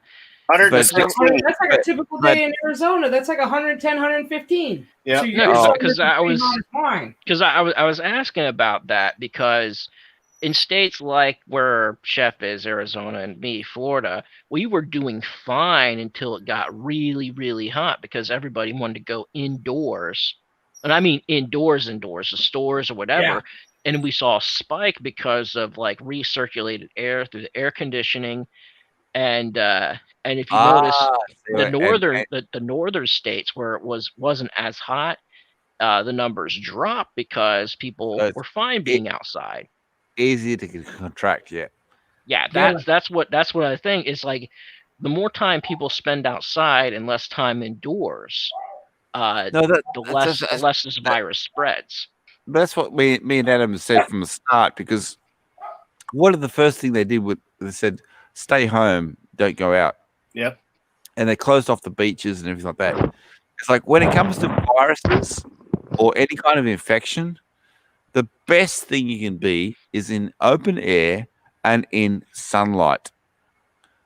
Yeah. And that's why I asked you about the summer months for you guys. I think, and of course, the politicians are going to politicians. Let's say, would you agree with me, Mr. Peabody, that Western Australia should maintain that hard border till after your summer? After your hot months, at least. That way, so people don't go like, well, golly, it's a hot day, I'm just going to go to the whatever. And then if they were to open that hard border, let's say around summer, then you might see an influx. That's my question. Do you think that hard border should be maintained throughout the summer? Can you still hear me? Yeah. Yeah, I can hear you. Yeah, can you still hear me?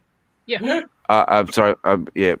But yeah, my internet's actually showing the circle of death. But anyway, did you hear what I said? I would say yes, but the problem is like how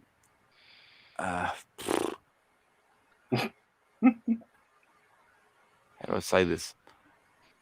It doesn't affect me personally. Right. So the hard border doesn't affect me. So I'm quite happy with the hard border. The hard border. But it doesn't affect trade. So you got and plus you got to worry about those L cards. Yep.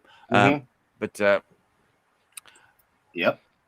Well, my problem is they bitched else about the Middle East. Okay, it's hot as fuck in the Middle East, and yet they still had it. And we've talked about before. The test they're doing is the wrong kind of fucking test. Test for antibodies is not the right way to go, because you're gonna have something else that's positive at the end of the day. If all your testing is for antibodies, then you're going to come up wrong every time, and because antibodies are what the body produces for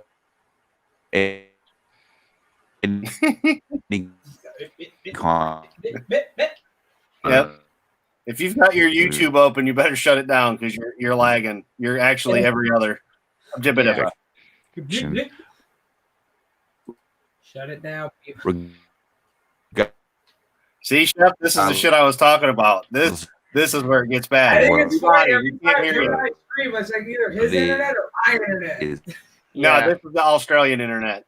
This is a typical call from Australia sometimes when they're all playing Fortnite and all that shit. Damn kids. It kind of makes you want to like hit the Nintendo. Mm-hmm. You know what I'm saying? It's when the VCR's fucking up and you whack the VCR player. You better pull the cartridge out and blow on the Nintendo cartridge. Exactly. I mean, like, okay, so while we're talking about this whole COVID tonight, like, especially tonight of all nights, because it's the kickoff of NFL. the 2021 NFL season, which, if you haven't even got the notification for it, I already put out notifications for tonight's stream. Well, we lost Peabody. Hopefully he'll be back. Who's playing tonight? Who's playing tonight, Chef? It is the Houston Texans at the Kansas City Chiefs. Now, here is the cool thing about tonight. They're allowing 17,000 fans in the stands tonight. Great. How this is going to work, I have no fucking idea. All I know is I'm pumped that we actually get to hear crowd and crowd noise, of course, because they're going to be pumping crowd noise like at 70 decibels on top of 17,000. So they just made this announcement last night that they're allowing 17,000 fans in the stand. So I was like, fuck yeah, we're letting fans in the goddamn stand. So NFL is making money. A little bit, not a lot, but a little bit. But my big issue is tonight, because tonight will be political. Of course, because why? The fucking NFL is woke as fuck. Yeah. I want to hear some boos when they go. Kaepernick's fucking dick going, hey, we're going to ride your fucking dick until we can't ride it no more. So do you think this is? Do you think they're going to air it and then people are going to boo whenever they do political stuff? Oh fuck yeah! I want to see that. I want to see that. I want to see a flat out rejection of this nonsense. Yeah, dude, totally, Jesse. This shit is sponsored by BLM, Black Lives Matter, dude. They're gonna have so apparently tonight on the field, on the Chiefs field, we're supposed to see Black Lives Matter on the fucking field. We're supposed to see some other shit on the field. We're also going to have an NFL story of an African-American who has struggled. I'm sorry. I hate to say this, and at my own detriment, the only African-American story that needs to be heartfelt and said in the world of sports is the story of Jackie freaking Robinson. Thank you. Even Chadwick Boseman said it before he passed away. Rest in peace, T'Challa. Wakanda forever.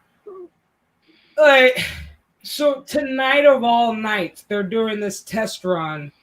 They're going to show, I think, either one or two individual stories of how this COVID and riots and protests have affected African Americans and how we all need to come to fucking gather and unite as one.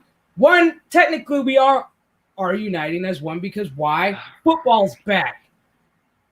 Two, I don't need to see this shit when I'm trying to watch a goddamn. So if I want to do that, I'll watch the NBA. I'm not about it.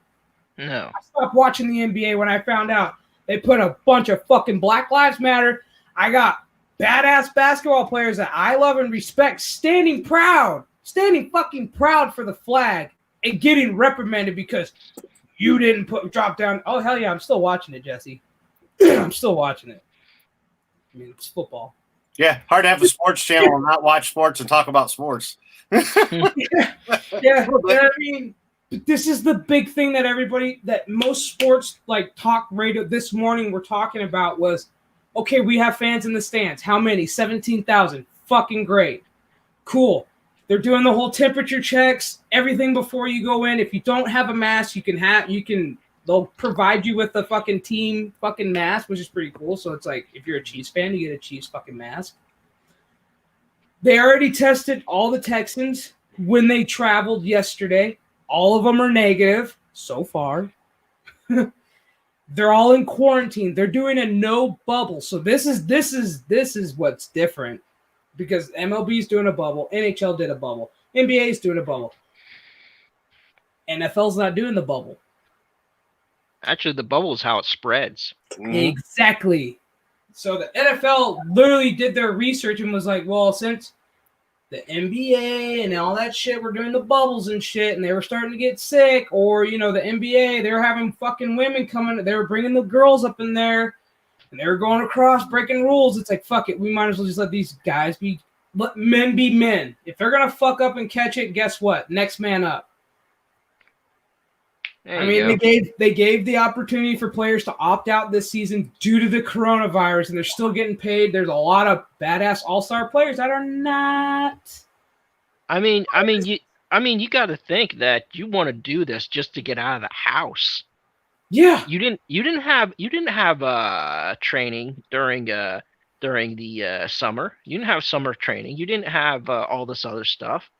No, Yeah. it was, I got to get out of the house. I don't care if we lose by 50 points. I just want to go out and play football. Can I do that? Can I just go out and have fun?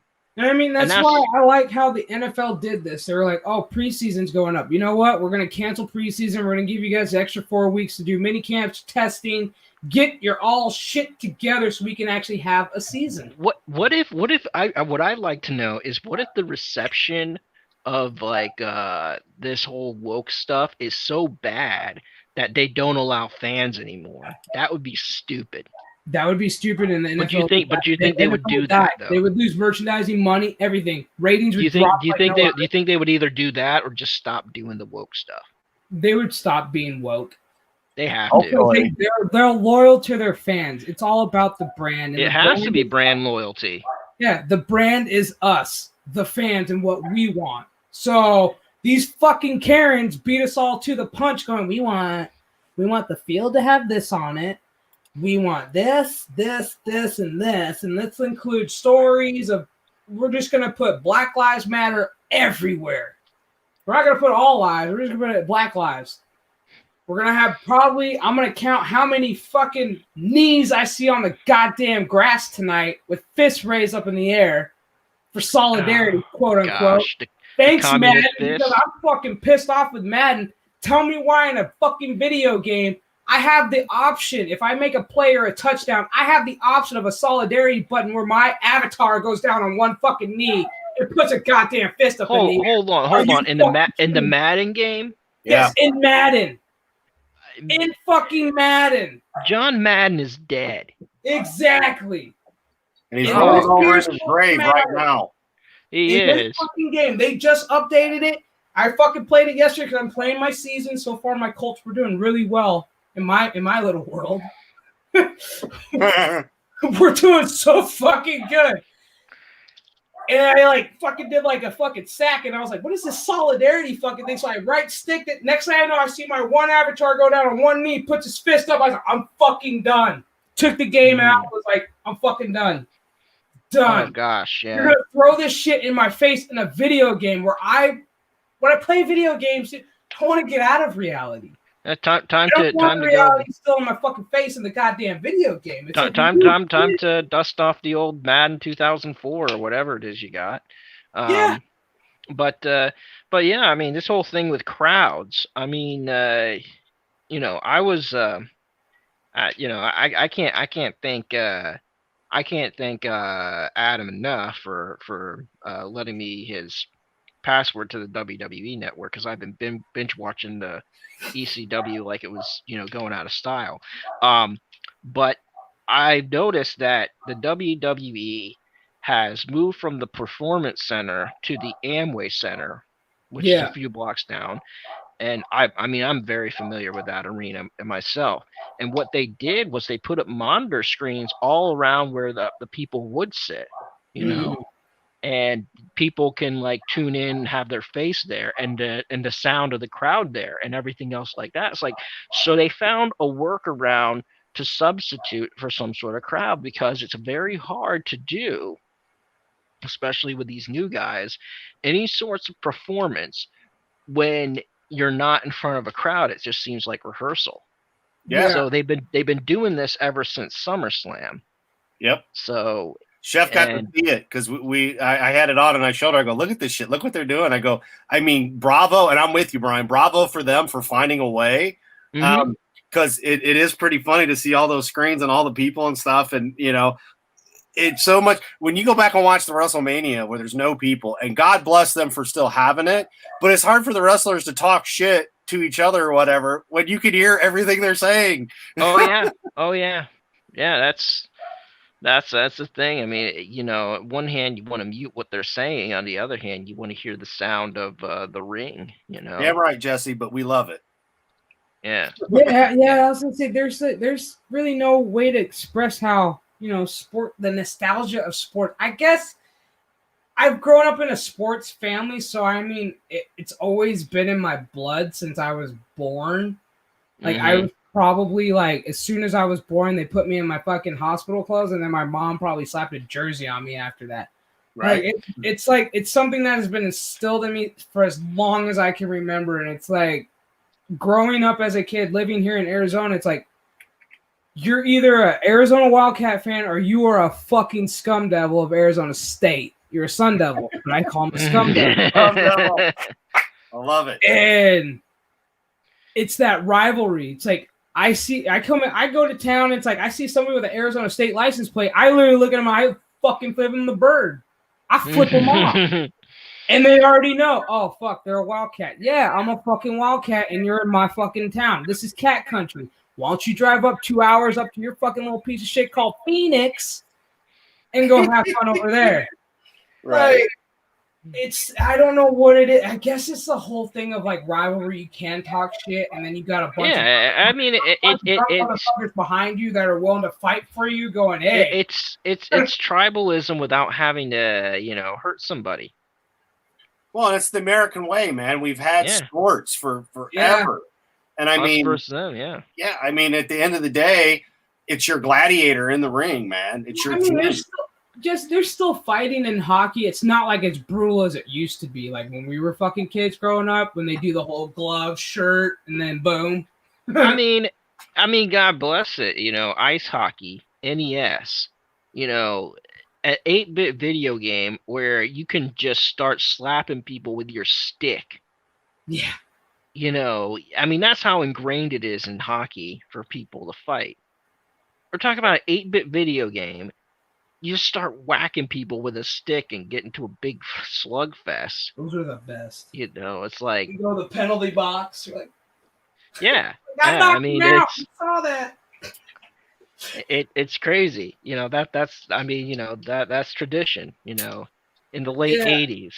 I mean, that's the only best way I can like literally describe how sports for me is. It's been in my blood as long as I can remember, and it's something that'll probably still be in my blood by the time I die. And then when I have kids, I'm gonna pass it down to them. Sadly, I mean, because if we're not seeing that sort of like conflict, whether at a live event or on television or something, then you see what happens and people actually get hurt. Yeah. You see what you look what's going on in the news. You look what you see posted on Twitter every day. People are getting beat to hell and dying over their political beliefs. I think that's why, I'm glad that the NFL is on tonight, because it's like maybe, just maybe, everybody will take a fucking step back and go, let's watch other people hit people that are actually getting paid to do it. Exactly. And that's why I love watching football. I love watching the defensive I love watching defense get on that offensive line and smack a motherfucker. Oh, I like a good sacking. You know what I mean? I love it when I see a rush and I'm like, dude, get this quarterback, break his fucking back. And it's like, and if it's my quarterback, I'm like, please run for your life. But if it's anybody else, like Tom Brady, it's like, please break something. When you wrap him up and you drill his ass on the ground, it's like I don't give a shit if you get a flag for it, because guess what? We're all happy. And then you take a guy like Tim Tebow, which I think they railroaded him because of his beliefs. They ran him out of town, man. But you talk about a guy that could just be the juggernaut and throw the football. Yeah. They didn't like that. They didn't like that at all. Yeah, they ran him out of town so quick. I was so sad. I was like, dude, he's a good guy. He's a good guy. So what? I mean, Jesus is his homeboy. When you see someone like Gene Simmons, who's he's somewhat of a Satanist, I don't know, but he's like, I got an arena football team in LA. If Tebow wants to play for me, I'll sign him right now. I don't care if he's a Christian. He'll score points and be good for the franchise. Exactly. And whatever happened to that? Score points, you're good for the franchise. It's all because if you want to talk about what stifles tradition, You know, people like LeBron James and you know, the late Kobe Bryant. Nothing against him personally, but I don't like the idea of, oh, what's your strategy? Oh, I'm going to stick my foot out and draw a foul. I'm not going to take it to the hole and dunk it. You know, Right. it's like, remember the 90s where everybody took it to the hole and dunked it? And Fuck if you yeah, couldn't dude. do that, you were elbows coming nothing. out, and you see somebody get hit in the mouth, and it's like, dude, that's what you get for elbows Yeah. out. That's what you get. You get Yeah, hit and just I got That's a cut from a warning. piece of glass because Shaq shattered the backboard. That game was still and always will be the best fucking basketball game I have ever watched. The day he fucking shattered it. Oh yeah. I mean, he went up and Shaquille shattered. I was O'Neal. like, dude. And then that's why we got backboards the way they are now. Thank you, Shaq. Shaq attack.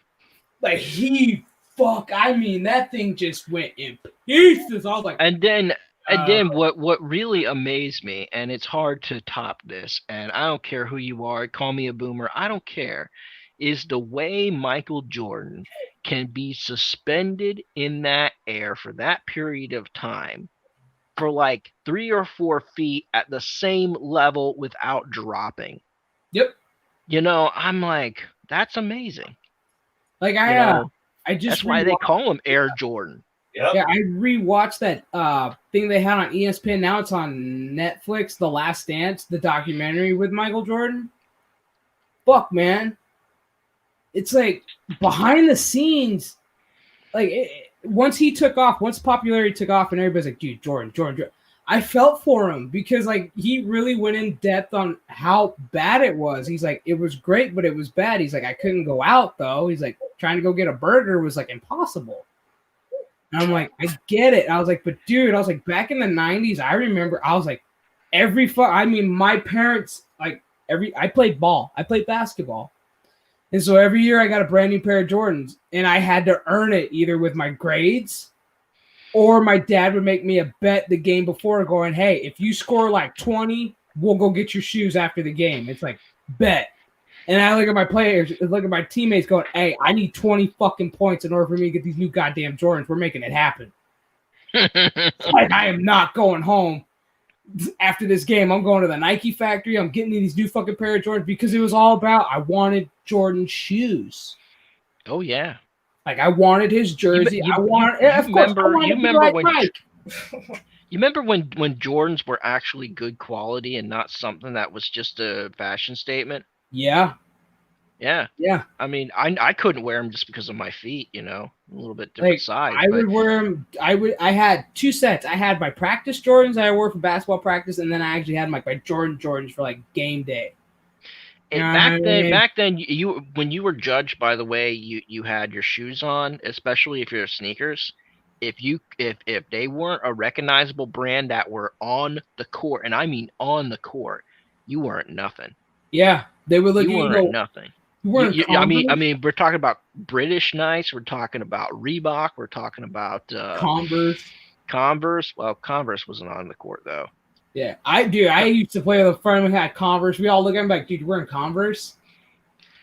And then someone was like, well, what about the rest of us? And then started coming out with what's that shoe that I like? Not Vans, but what was before Vans? Oh, DCs? For skaters. Yeah, DCs. I got like a shitload of pairs of DCs. DCs, and then there was something else. I had a pair of crap. I forget the remember name. I They're not in was business a big anymore. DC fan because I had like the hats and like the shoes. But they were a skater brand. Laces, so it looked like I didn't have laces. I think it started with Air something. Maybe I'm wrong. You know what? I have to look at my parents' house to see if I still have it. I might still have my Jordan handprint basketball from KFC back in the day. I love that KFC. I love that KFC commercial. Dude. Where he was like, no, it's my fried chicken basketball, not your fried chicken. It's like they don't do this stuff anymore, which is like that's what I used to love about when it's basketball season. I'm like, cool, we're gonna get Jordan commercials, we're gonna get like different commercials. During football season, we're gonna get like who was it? Troy Aikman and Terry Bradshaw and all them badass commercials. It's like, cool, what are you guys supporting? Oh, Papa John's, okay. It's like Manning was like pretty much Peyton Manning was and now the only Terry Bradshaw commercials we get is that when he's talking about a reverse mortgage. Yep. I'm Terry Bradshaw. Talk to you about a reverse mortgage. Yeah, it's like Peyton Manning started off with Papa John's, and now he's doing that insurance company. Nationwide. Yeah, Nationwide with what's his face? One country singer. Brad Paisley. Brad Paisley. Oh. It's like what? Oh like, gosh. You're an NFL All-Star, future Hall of Fame quarterback with 2 badass Super Bowl rings, and you're doing insurance commercials? Apparently, if it's good enough for the Fonz. Yeah. I'm Henry Winkler. I'm talking to you today about a reverse mortgage. Hey. Hey. Yeah, it's like because I mean right now because I'm really like focusing on what news stories are coming out because I'm like, is any positives? Any tests come out positive for the night? It's like what's gonna happen if a player happens like with because they're still getting the results. You remember back in the day where the only positive and negative tests we were looking at was the HIV test. Yeah, I remember when I wasn't around, but when Magic, Where's the cure, Magic? We know you got it. No shit, man. Yeah, that is. I'm sorry, Magic Johnson. No shit. Where's the fucking cure, bro? Either lied about it or he's been cured. Exactly. For real. You're telling me. It's like you want to talk about something that was plaguing society, sharing needles. Yep. And having a lot of unprotected sex. Yeah. With strangers. Yeah. I mean, that's how you got AIDS. That's how easy. Why is it that Magic Johnson doesn't die and Eazy-E gets AIDS and doesn't know it and he dies? Yeah, that was some shit. Yeah. I love Eazy-E. Exactly. COVID is just a cold. It is.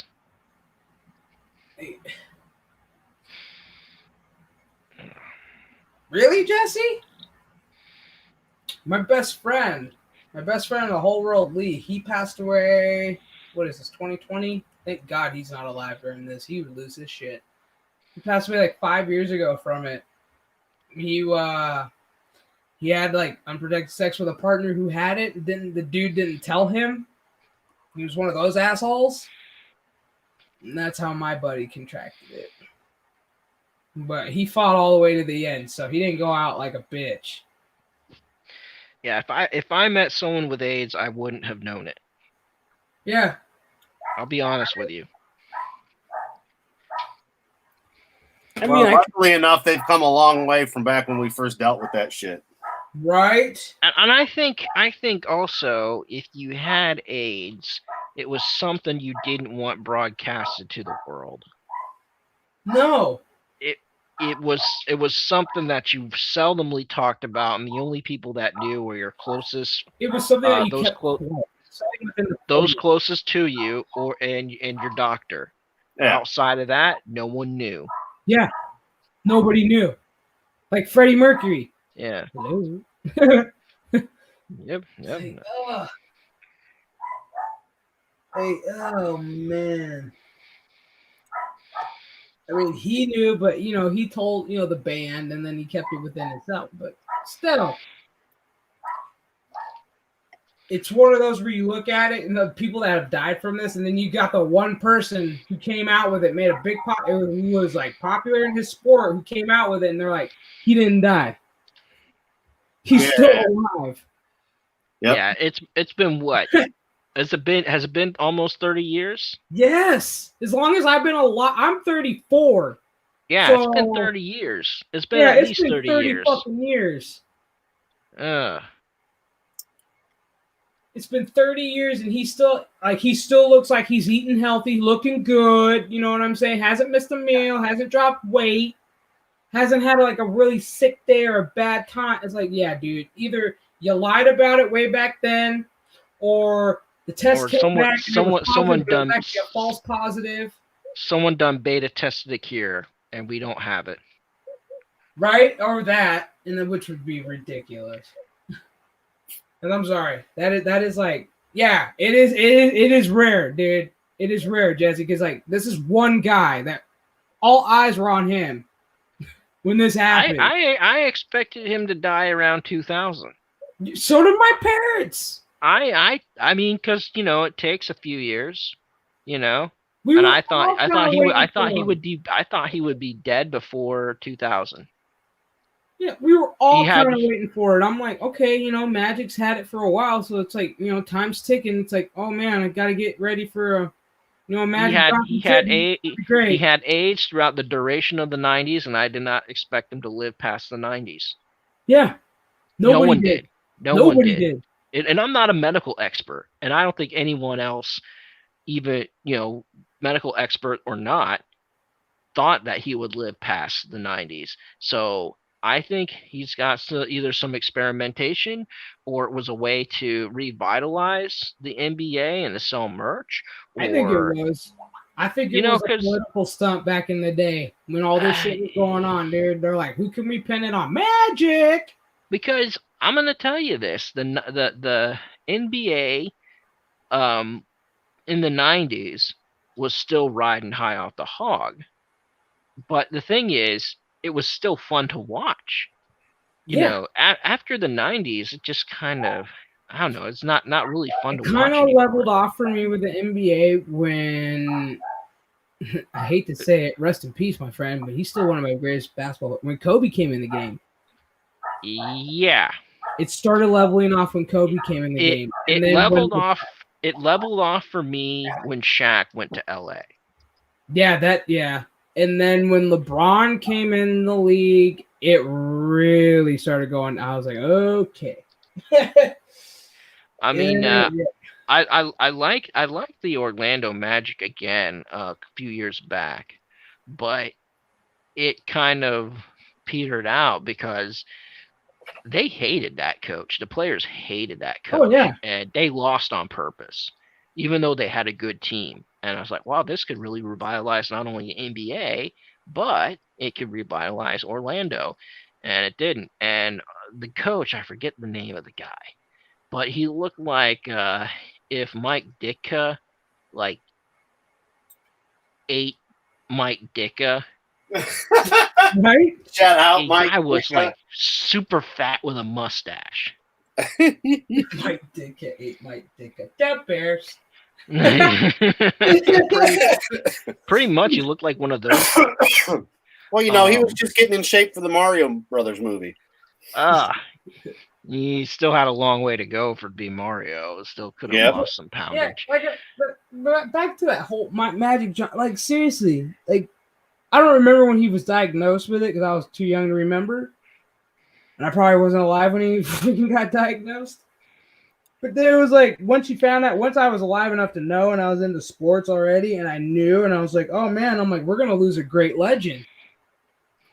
Like I literally thought, I was like, wow, we're gonna lose a great legend because that's all I knew about that's all I knew about AIDS and HIV back in the day. It was like, you get it, that's a death sentence. You're done.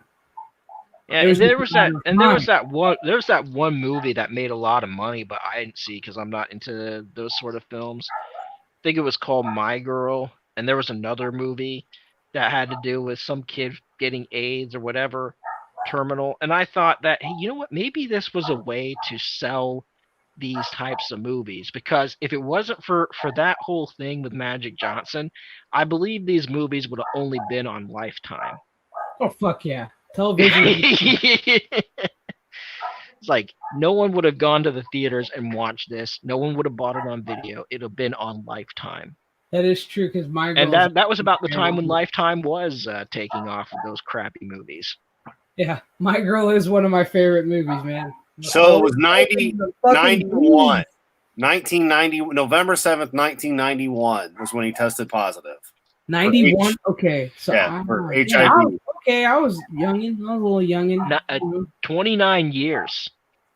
29 years this November. The fuck, dude? Almost You know 30 what? years I with the hope to hit. God on his like 30th anniversary, he comes out and goes, you know what? I've lived the biggest life for 30 years. I did not have it. I'd be like, there it is. I hope he comes out at the end of this year and says it, because this world, I know everybody wants to forget this year. For real. So you might as well come out and say it, Magic.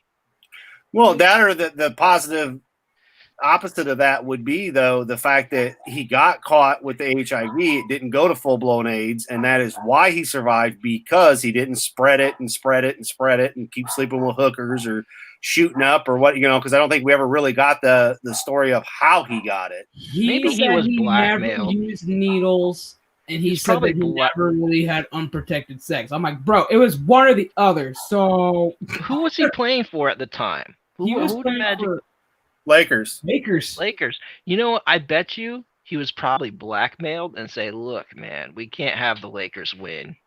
So here's what we're going to do.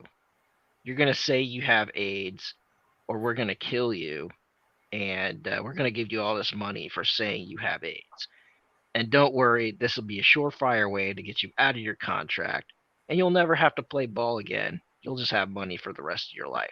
Yeah, you're gonna have money for the rest of your life. Then eventually, otherwise, we'll poison you, and people think that you have AIDS.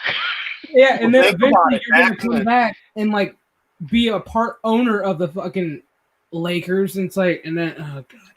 Well, back in the 90s, especially with all that shit going on, nobody wanted to play with him after that came out, so his career was over. It was done. Oh yeah. I remember after that he like came out and like he was trying to like shake hands, and they were like, dude. Well, he's not bleeding though. That's the funny thing. But the Dude, 90s, that was the funny thing. I'm like, he's Hey. not bleeding, but yet you're not even gonna like give him a fist bump for like a good game. It's like, wow. Nah, man, they figured you're breathing the same air. I don't want to catch your shit. Exactly. That's why they were were the 90s. breathe the same air. In the early 90s, this is how messed up it was. How I would, if I ever got into a fight with somebody and our blood crossed, even though I win the fight, the first thing I'd do was just make sure that whatever cut I have, I drench it in peroxide. Yeah. Put bandages, like, and just praise, like, I don't want AIDS, God, don't give me AIDS. Exactly. Yeah, that's what. I mean, that's how paranoid I was. Oh, shit, I don't want to get it. I don't want to get AIDS. I gotta clean it. Because that was a thing. Still not clean. And it's like you look at it, you're like, it's getting it. It's like it's swelling up. I don't know. Do I have it? I don't know. I know. But here we are 30 years fucking later with fucking COVID and people just learning how to wash their hands and be clean. That's the stupidity of it. That's what kills me. That's what blows my freaking mind. It's like we dealt with some hardcore shit back in the day in the 90s, okay? We had Desert Storm going on. We had some pretty kick-ass wars going on in the 90s. I ain't gonna lie. Desert Storm was pretty cool. My grandpa was in Desert Storm. Yeah, wars we won. Desert Shield that turned into Desert Storm. I remember that. Desert Shield turned into Desert Storm. Yeah, my grandpa. Even though there was no real reason for it, we still won. Yeah, that was his last one before he retired. He's like, he pretty much said he was going to do one more run, and that was it. He's like, I was like, cool. Yeah.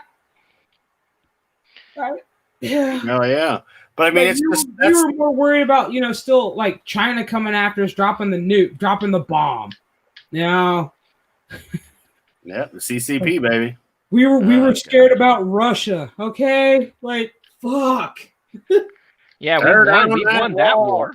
We won that war because of hey, you run out of money eventually with communism. Yeah.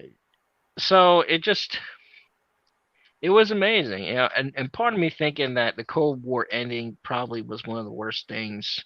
Well, not the worst things, but it gets us to forget. It got a lot of people to forget how bad communism really is. Oh yeah, dude. Now we get a video game. Yeah. Well, but the thing was, even back then, what did we have to get your mind off all that bullshit? You had entertainment, you had sports, you had video games. Take your pick. Pretty badass movies back then too. Exactly. Oh, we had great movies. Sports. You had, different game consoles coming out, and the arcades were kind of dying out back then. But you had all these new things that you could drowned yourself in, immerse yourself in to not deal with what was going on. We don't have that now because now our sports are filled with the shit we're trying to get away with. Our entertainment is full of it. And as you said, Chef, our goddamn games are fucking now has the same shit in it. You know? Like, that's what pissed me off. Like, literally, I got off of work yesterday. I had Jesse on in the background, and I was like, fuck it, I'm going to knock out some of this game. And as soon as I did a quarterback sack, I was like, what is this fucking solidarity button? I hit it. I straight up watched that little AI. I literally, like, turned it off. I, like, took out the game. I don't even care if it fucking saved or froze. I don't give a shit. Solidarity sounds a lot like segregation to me. Yep. Oh yeah. Speaking of which, what about that? What about the University of Michigan of Dearborn? Do you guys see that crap? The non-POC part of the cafe. Oh, that they're doing a whole white thing? Yeah. Like a whole white cafe where there's like no person of color allowed or whatever the fuck. Yeah, no whites allowed. Yeah.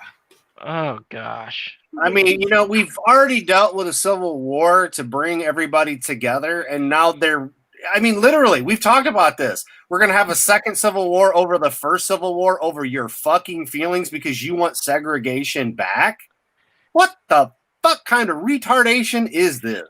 I'm gonna laugh when I see the first person to hold up a sign or wear a T-shirt that says "white rights." I'm gonna laugh so hard. Oh my god, I'm gonna laugh when that dude gets knocked the fuck out too. I mean, in the 90s, I remember a white dude that was wearing a Nelson Mandela shirt, and he got his ass whooped by the brothers. They beat the shit out of that kid. And, you know, you've always had your fucked up people that want to be different races and shit, you know, and it's like, all right, whatever. Like, I don't give a fuck about your race. I don't give a fuck about your sex. I really don't. If you're a good person, we're going to get along. That at the end of the day, that's what it comes down to. You know, I used to have a Jimi Hendrix shirt, and I wore it. You know why? Love his music. Because I like Jimi Hendrix. Yeah, I like Jimi Hendrix. I don't care if he's black. You know what? I don't even care if he's left-handed. But you know, he was a good musician, good songwriter. Man could shred on that guitar. Revolutionized rock and roll to an nth degree. Played one of the best renditions of the national anthem I've ever heard. So God, he's earned my respect. Purple Haze, I love that song. So yeah, Jimi Hendrix. That's true, Brent. Y2K scare wasn't as bad as 2020. I'll do Y2K all over again. Oh gosh, you know what? Think about it. Woo! Think the people that are tearing stuff up now were born in the year 2000. So in a way, Y2K happened. God, man, Y2K. Oh my God, I remember that. Like my family freaked the fuck out. They bought so much shit from Costco and Sam's Club, going to like buy water, batteries, food. Like, you realize at midnight nothing's gonna happen, and they're like, my dad's like, "Don't you talk that way." I was on the internet at midnight, and I'm like, nothing happened. Happy New Year. Yeah. Oh my God, I remember that. Everything's gonna get shut down at midnight. It's gonna be a worldwide blackout. The only thing that ended at midnight were sales. Pretty much. The sale ends at midnight. Pretty much. That's what it should have been called. I just like how the next day on the 1st, I looked at my parents. I was like, so since we have all this fucking food and water, let's have a barbecue, which I think a lot of people exactly. I was like, are we grilling out now or what? Yeah. My dad's like, fuck it, we're gonna have a bar. So we did. We had a badass weekend barbecue, like 2-day barbecue. Oh, there you go. I don't remember what we did. I think we just got some extra toilet paper, and then my dad said something about, it's a POS computer. Like, you even noticed what Y2K? Everybody was cool. Everybody was cool as shit, rationing out water, toilet paper. Nobody went batshit fucking crazy. Oh, but they did over those Nobody books. went fucking crazy and took every fucking thing during Y2K. Oh, Y2K was so funny because people were losing their shit and writing books and people buying books on how to survive this shit. Talk about a fucking joke. That was so fucking funny. Today, though, they want to bring us together, but yet all the moves that they're doing is just pulling people further and further apart because all this shit is doing is creating more racism. And that's the fucked up part. And I've said it's creating racism. I've said it with you, Brian, Chef. I know you've heard me say it. That's all it does. You turn on the news and what do you see? And you just fucking hate the shit. I mean, we're all older. We are now the new old motherfuckers here. All right. Let me explain. Oh, great. Granted, I am older than both you guys, but still together as a group, we are the new old motherfuckers. That's how this shit works. Yeah, because we see through the bullshits and the lies of what they're doing. It's like, okay, these motherfuckers are stupid. And then on the right, y'all motherfuckers are just as stupid. And then once again, the shit in the games, everything we're dealing with, we're like, no, we see through your bullshit. But you know who doesn't? The people in their 20s, the people that are causing half of the issues to begin with, the younger generations, the kids growing up during this bullshit that don't know what to do, that thinks this is what's normal is, who doesn't know what it was like to go to a cram fucking movie theater, to go watch a movie. Oh yeah, like actual movie theater that was sold out, like Terminator 2. Terminator 2 was sold out everywhere, and I mean everywhere. You couldn't get in opening weekend. No, people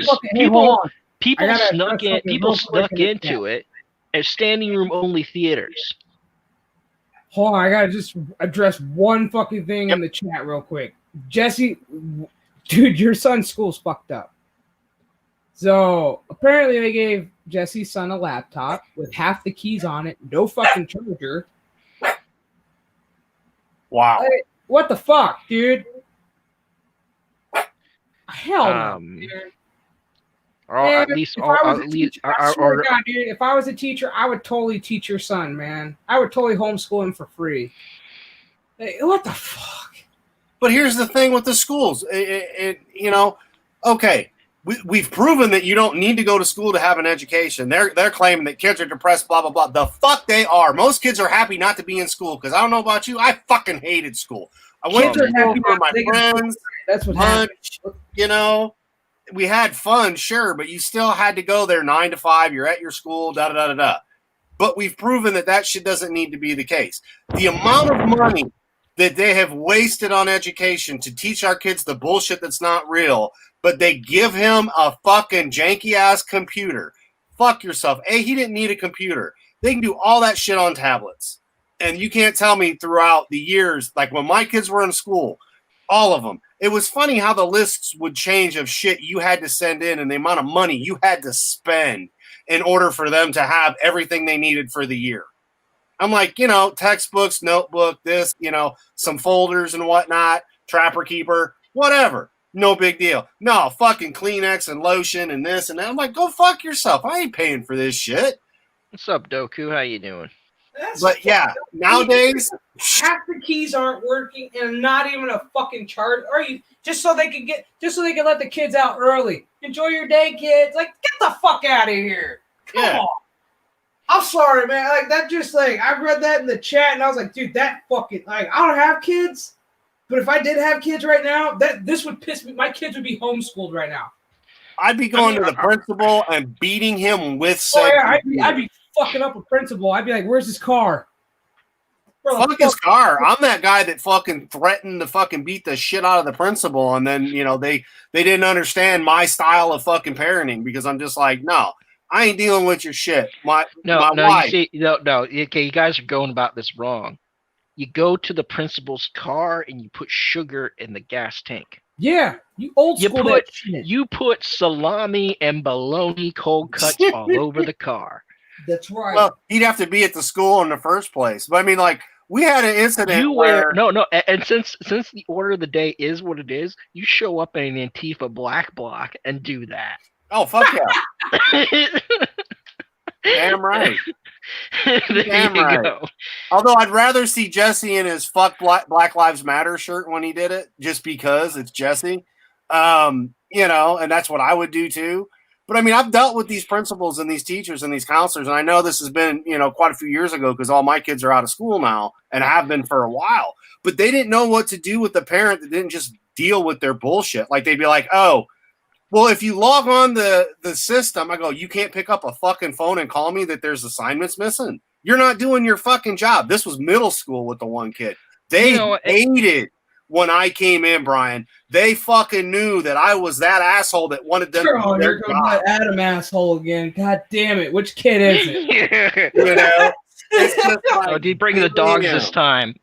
Like my youngest would do his work and then forget to turn it in. I mean, shit happens, right? They're kids. Right. They're jerk off. Done it. But We've all done it. You mean to tell me I got to log in on a computer? A fucking blind guy, mind you, because at this time I hadn't had the corrective surgeries to be able to see. So I was mostly blind.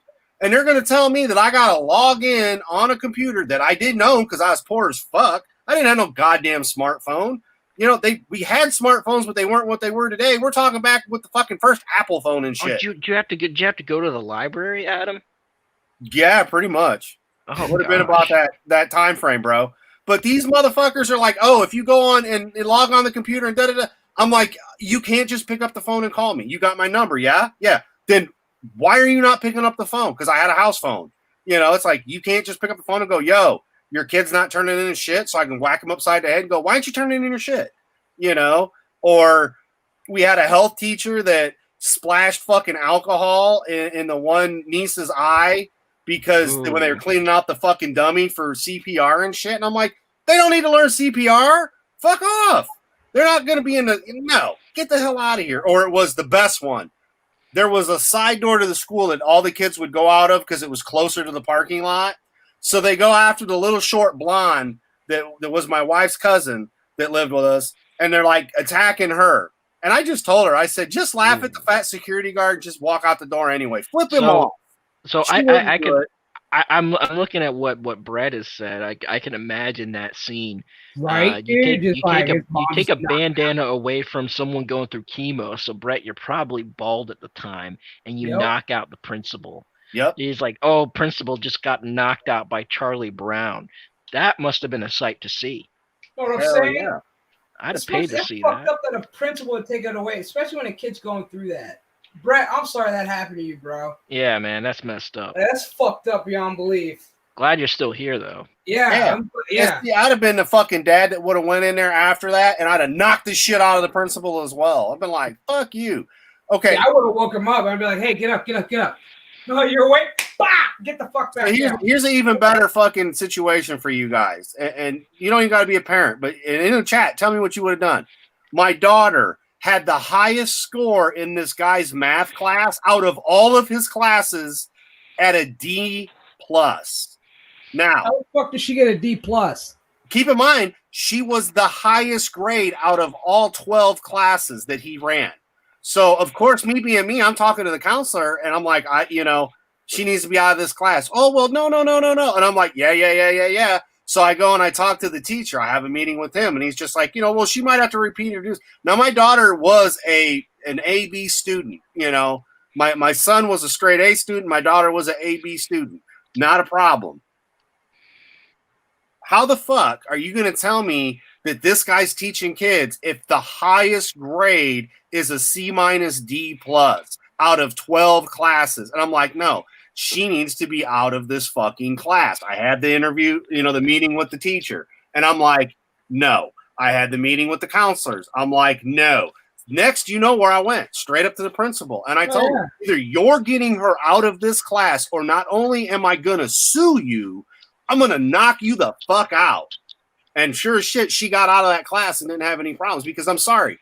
If you're an A-B student and you're not having issues in any of your classes, only this one math class, and she's the highest fucking test, and the excuse is, well, she'll just have to retake it, you ain't teaching the kids. So, Jesse, I feel you want to... The sad thing was she wasn't failing. I mean, she was passing, but it's like, barely. Why the fuck automatically when you go, oh, she's got to repeat it because she got a C. Are you kidding me? That GPA sets you up for something else. Yeah. So, that was the thing, Brian. I'm just like, no, because my kids, even if it is the passing grade, that GPA can mean like good selection next year or bad selection next year. Yep. And then once you graduate, that GPA can mean are you going to get a scholarship or no scholarship? Yeah, or are you going to go to a state college? Are you going to a university or are you going to community college? Yeah, exactly. So I mean, and I didn't say, but that's me. I didn't when it came to my kids' education, I didn't fuck around. I'm a high school dropout with a GED. I know shit. I've done shit. I've worked. I'm a fucking laborer. That's what I did. I didn't want that for my fucking kids. Oldest went in the military. He was in advanced classes. He was able to do whatever the fuck he wanted. My daughter started off doing to be a pharmacist, and that she is not doing that now, but she has a pharmacy tech license that she does not let go.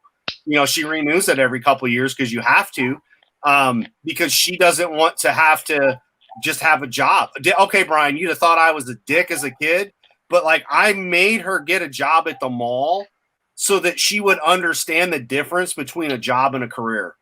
And when she worked she worked at like Alta, I think the store was called. She just worked, on the weekends, was able to work.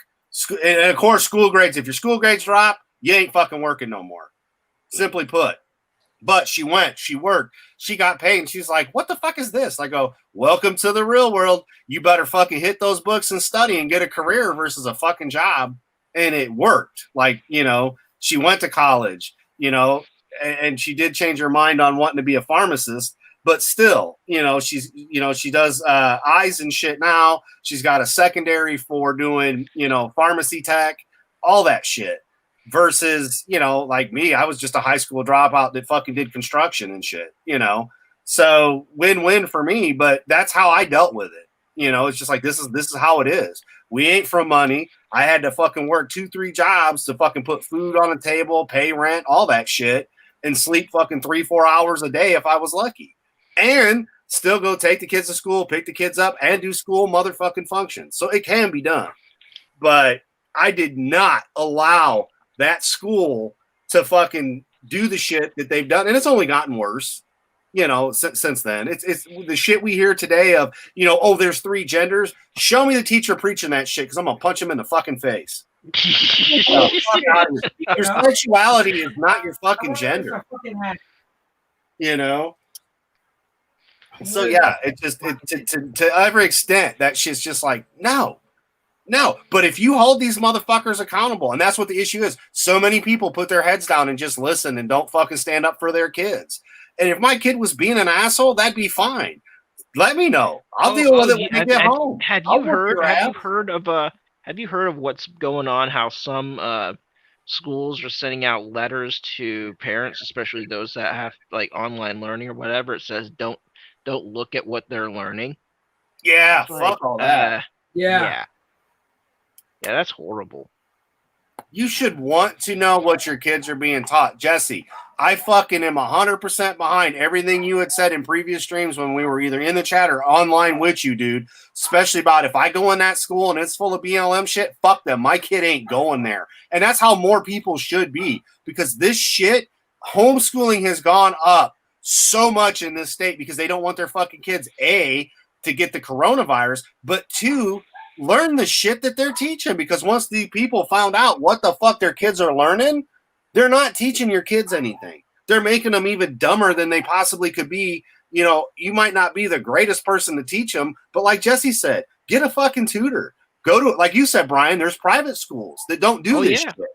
Yeah, there's actually private schools that are both, there's your traditional religious private schools, and there's also secular ones too.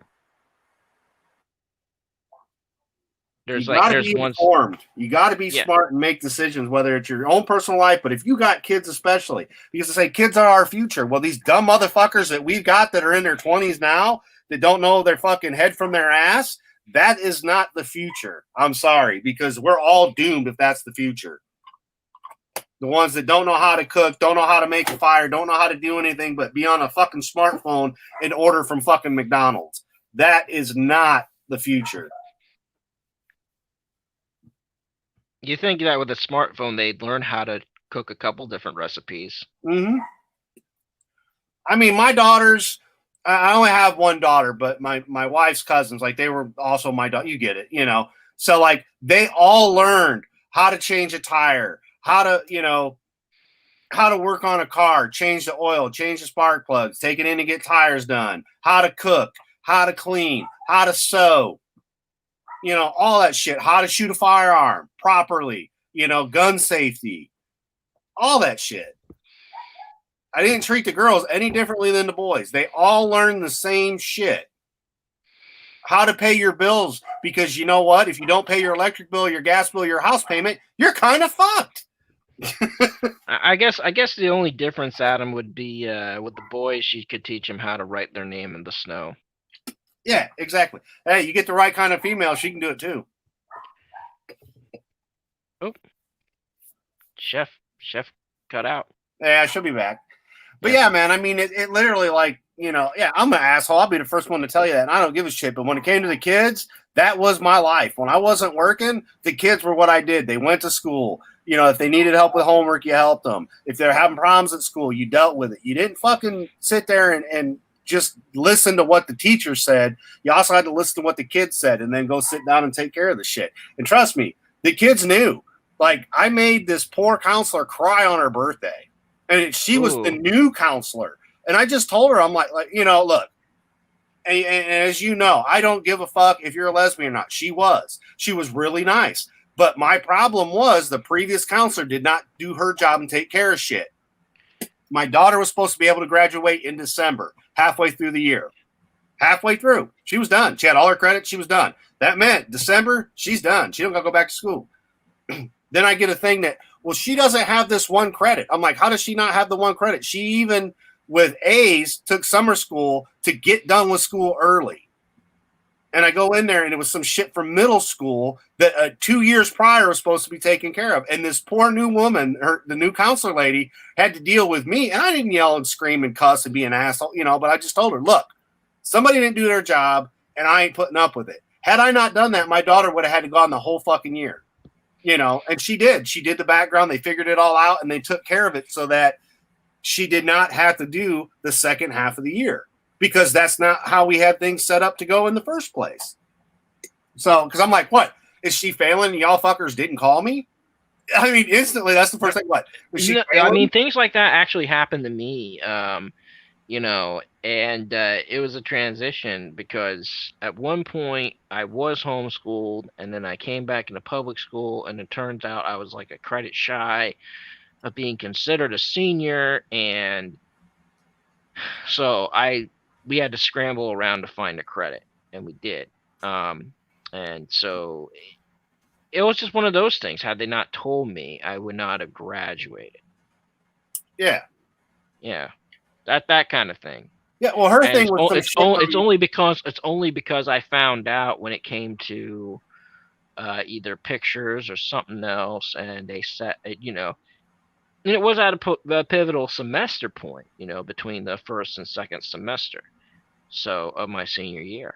And so, you're still a junior. So, what are you talking about? I'm not a junior. Yeah, this was just one credit that she didn't even need, because they said she had it, but the person didn't do what they were supposed to do to contact the middle school, because at one point there was a class they could take that would go towards high school credits. And so the shit got lost. I get that. But when I sit down at the beginning of the year with the original counselor, I'm like, are we good for her to graduate early? And you tell me yes, then the new lady steps in and has to deal with the fact it wasn't taken care of. And I get it. And it was her birthday and everything. I told her, look, I'm going to get loud. I'm loud. I get loud. I'm sorry. It's nothing against you, because you are basically stepping in on somebody else's shit that didn't get done, but do your fucking job. And she did. At the end of the day, that woman knocked it out, made sure my daughter was able to graduate early. I have no complaints. You know, once we knew what was going on, it was able to be taken care of. But it's just like, no, man, I don't play this game where they're like, oh, we'll get back to you. No, you're going to do it now. No, exactly. That whole "we'll get back to you" never happened. That's a nice way of saying if and when I feel like it, and or when. If I don't feel like it, it's not a priority. My dad loved it when, like, principals or teachers are, we'll get back to you. He wouldn't move from where he was sitting. He's like, well, when you get back to me, I'll still be sitting here. Mm-hmm. And so they would literally go, oh, he ain't fucking around. It's like, dude, I told you, my dad don't fuck around. It's like, if there's a problem, because there was a problem with one of my classes where it was too easy and I wanted to switch it up and take an AP class just so I could have a college credit ahead of time. And so I literally told my parents, I was like, look, I was like, this class, I was like, I'm breezing through. I was like, I'm bored as shit. I want a challenge. I want to switch over. I think it was, I wanted to take chemistry instead of biology. I was like, biology's, I was just, whatever. I was on it. And I was like, I want to switch to AP chemistry. My mom was like, cool, fuck it. And she's like, your dad will take you. So my dad did the whole thing. I signed up. And they're like, well, since she's only halfway through the semester, we're going to have to wait. And he's like, oh, so we're going to wait? And he's like, all right. And he looks at me. He's all, have a seat. And I was like, what are you talking about? He's all, we're going to wait half a semester in order for you to take this AP fucking class. I was like, what? I was like, well, he said, I was like, they just said. He's like, no. He's like, you want to take this class, right? And I said, fuck yeah. I was like, because I had a couple friends in that class that were like, dude, this is really fucking cool. Because at that point in time, they were mixing chemicals and shit. And I was like, fuck yeah. Yeah, I want to mix chemicals with my friends. Yeah. Exactly. So I was like, fuck yeah, let's do it. And so my dad literally was like, sit down, we're going to wait.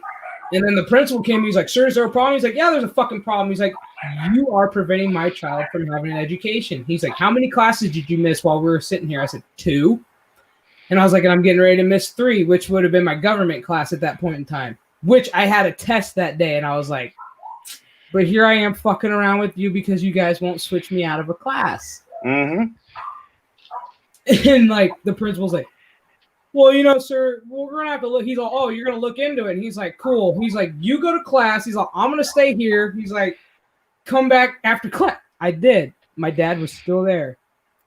Principal was getting pissed. He's like, your dad needs to leave. I said, no, you need to switch me out of my fucking class. Then my dad will leave. Simple. Mm-hmm. Yeah. It took, what, a whole 2 class days because my dad went back with me the next day because they didn't switch it out that day. And he sat again the next day until they were like, he ain't fucking around. Exactly. So, yeah, your dad's like I was. I wasn't putting up with the shit. And your dad being the same way. If you got my mom involved, it's like, dude, you better fucking hide your balls. Because it's like, she's going to make you feel like a piece of shit. She's going to make you cry, call your mom and say, fuck, I'm an asshole. That's why I always took my dad, because I was like, the first time I ever saw my mom rip a teacher, I felt so bad. I was like, damn. I was like, but my mom's right, though, because you guys did fuck up. Mm-hmm. If there was a teacher, I did have a teacher in middle school that was a racist prick, and he always sat me and like all the other black students in the back. Wow. No matter what. We try to sit up in the front. He's like, no, your chair's back there. Go back there. Then what happened? And then I straight up told my parents, dude, oh my God, my mom fucking walked in that bitch and was like, where is he? Mm-hmm. Because what she didn't know, fun fact, was he was my basketball coach on top of that. So she went to a game, saw him, and I was like, there he is. And she's all, where the fuck is he? I was like, there he is. I was like, he's talking to the other coach. She didn't give a fuck that he was talking to another coach. Pulled his ass aside, backed his ass up against the wall. My dad came in. I said, you might want to go handle mom because she's getting ready to light up coach right now. And I was like, and our assistant coach isn't here yet, so we're coachless. I was like, you might want to go handle this fucking situation. Right. Yeah. Next thing I know, he walks up to me and he's like, so we're going to go ahead and switch you out of that class. He's like, I'm going to go ahead and move you up to the front. He's like, I'm really sorry. I didn't know I was being a racist asshole. I was like, you're telling all fucking 10 black kids to go sit in the fucking back where our rightful spot is in society. And you're trying to tell me that's not racist. Okay. I guess he doesn't know about Rosa Parks. Yeah, he got fired that year too. Oh wow. Yeah, he lost his job straight up. Oh, for being racist, dude. Oh, okay. I thought he would like fondling a female student, because normally that's how. Oh yeah, he got caught for that too. Oh, he did. Okay, wow. Yeah. He was a little handsy and he was a racist, so he got the best of both. Oh gosh. Yeah, because I mean, in high school, we had a teacher. We had 3 teachers, all male. One of them was a softball coach. He got fired for trying to rape one of my friends after school because she was waiting for her ride. And he was like, I'll stand here and wait for you. And he's like, why don't I take you home? Oh, no. Yeah, I tried that bit. Another teacher, he's in jail. do that? because he Ooh. exposed himself. And then and then my teacher got fired for being a racist prick and a fondler. So good times, man. Mm-hmm. It's like, this is what happens when you got badass parents who stand up fucking for their kids, man. Yeah. And that's how it should be. It's like, if it wasn't for my parents, dude, I'd still be an AB student the way I am, but shit would have been a lot more. I would have been a lot different. Well, that's why that stream with Jesse, I felt so strong with him, because it's just like, dude, you're doing, if I got to get tutors, I got to do this, I got to do that. I'm going to do it because fuck that school. And I was 110% behind him. It's like, hell yeah. Because that's what's important. Right there showed me. I mean, we've all bullshitted with Jesse. I've had no issues with Jesse. We all get along. But right there, that's where it was. I was like, yes, exactly. You're doing what needs to be done. You're a man. You're a great man. I don't give a fuck what anybody else has to say. Fuck them. I'm with you. I stand with you, Jesse. Fuck that school, if that's the case. Jesse's a kick-ass dad. You know what I mean? Hell He's yeah. a kick-ass dude. He's a kick-ass dad. Another brother from another mother. Exactly. Like, you're my sister from another mister. I consider Jesse to be my brother. He's my brother. He's my brother in Connecticut. I got my brother Pete, in Philly. I got you, Adam, in Indy. I got you, Brian, in Florida. You know what I mean? Right on. Yeah. I consider you boys to be my brothers. Hell yeah. And it's, hey, man, we're just one big, happy, dysfunctional family. We put the fun in dysfunctional. Hell yeah. It's like, I always feel like if like anybody has any problems or anything, it's like, dude, feel free to call me. It's like, I'm a plane right away. I will hop on a fucking plane and a red eye just to back your ass up. It's Hell like, yeah. if you need backup, it's like, I will be on the next fucking flight. It was like that stream I kind of took over on you, and I don't normally get personal, but I was fucking pissed over the diabetic shit. I'm just like, this is fucking horseshit, and it's not normal. That's not normal for me. I come on here to have fun, and we have fun, and love you too, fucking Cool Skull. You're a great dude. Brother.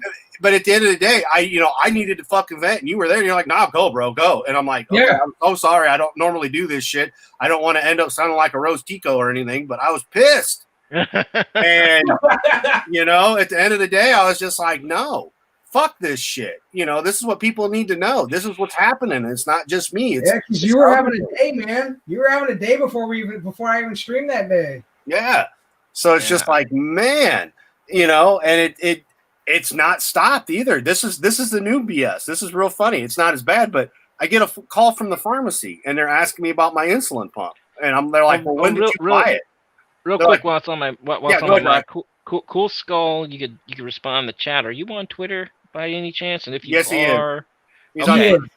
Okay, yeah. Follow me at Brian_TV. And we gotta set up a stream because like you said some stuff the other night. It's like, wow, that would be right up the alley on my channel. Yeah, dude, Cool Skull's badass, man. He's a cool dude. Hell yeah. I love him. But you go to your pharmacy to get your meds, right? That's their job, to fill your meds.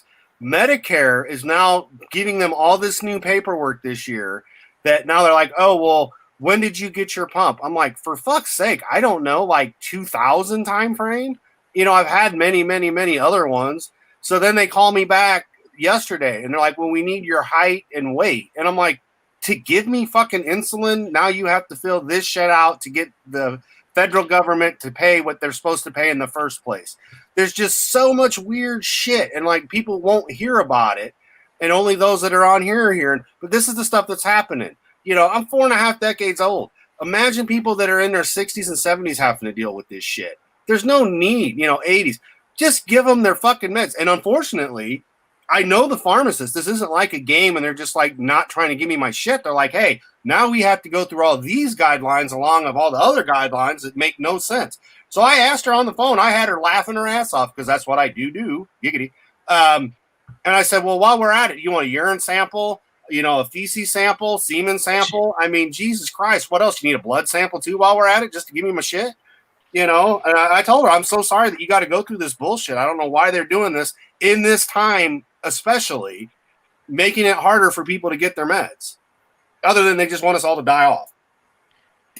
Yeah, Cool Skull. Yeah. Once I get off the phone, because I'm streaming with my phone, I'll hit you up on Twitter. Hell yeah! Everybody follow Cool Skull on Twitter. He's got some cool shit. Hell yeah. Yeah. He's on Facebook. Cool. He's on Twitter. He's Hell yeah. everywhere, He's everywhere, just like the rest of us. We're like that STD that you want, right? instead of the STD that we got that we didn't want. God, don't even get me started. Mhm. I got a buddy. He's like, "Hey," he's like, "You gonna start watching Star Trek Discovery on CBS?" I was like, "Hey, go fuck yourself." Like, fuck you. I was like, "No, I'm not." Do you ever get a problem with the We Are Starfleet people? Oh my god, yes. You want to talk about a cult? They It's a tried to get me CBS. in, and It's a they're like, CBS "You're just sponsored like cult. us." They're like, "You're It's a just like us." I'm CBS like, "No, I'm not." It's a CBS sponsored cult at that. Mm-hmm. That's where I found mean, out Trek on the Tube and all that. That's where they get that. That's where they got all that special like access before anybody else with lower decks and shit. It's like, oh, so you sold your soul to the devil. The Lower Decks is an upper decker to Star Trek fans.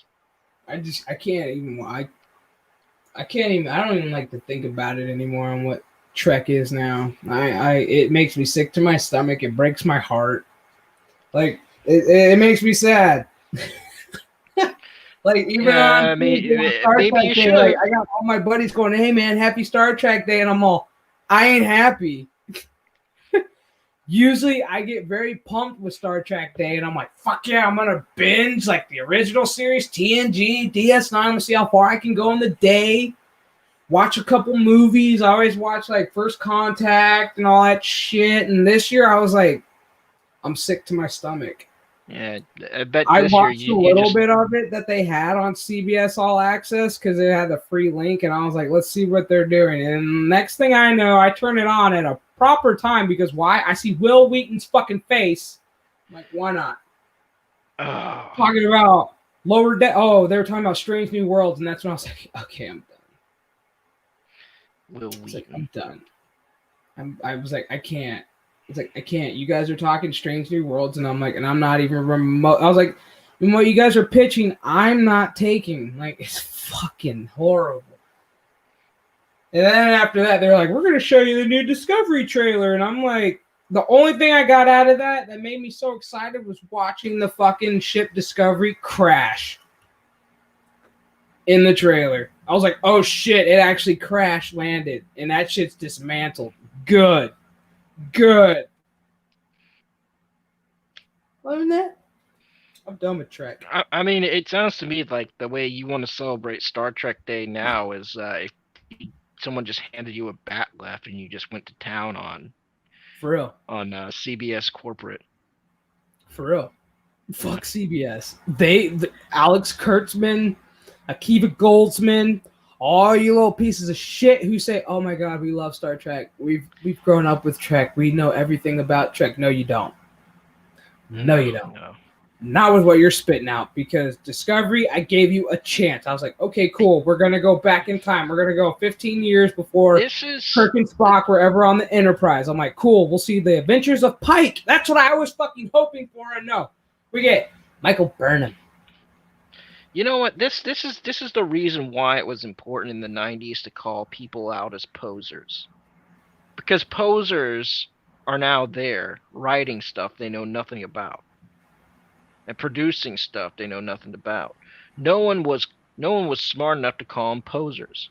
And they want to force out nerds and say you're not diverse. It's like, you know what? This is weird. I mean, it's like you got all these new little it's the equivalent of in school you're in the chess club, and then a jock joins, and then all the other jocks join chess club, and they push you out to the side.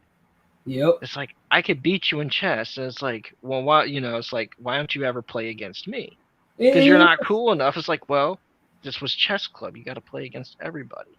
And the sad thing is like with these new Trek, they don't stand up to the old Trekkies like myself. It's like, I'll ask them straight up. I'm like, what is the message that you just absolutely love about this new Trek? They can't give me they can't give me an answer. They cannot give me an answer. And then they'll ask me, what do you love about Trek? It's like, dude, it's the message.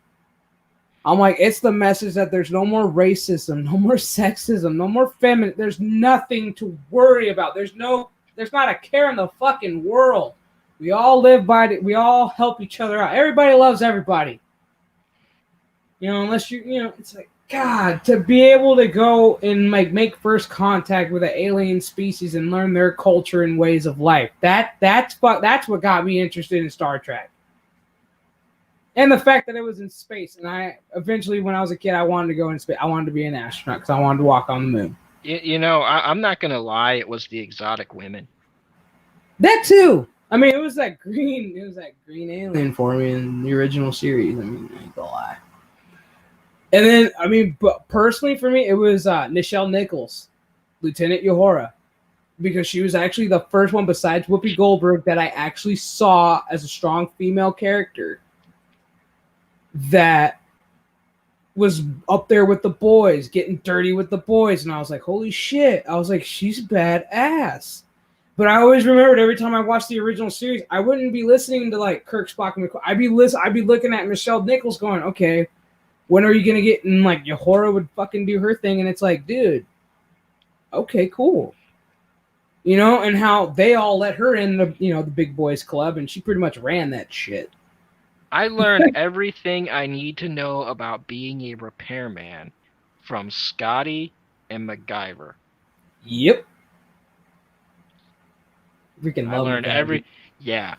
I mean, yeah, it takes a power source, dilithium crystals, and then you tend to want to bypass certain things to make other things work, which in reality, to be honest with you, if you were to do that in an actual application, you get yelled at 5 ways for Sunday trying to get approval for something.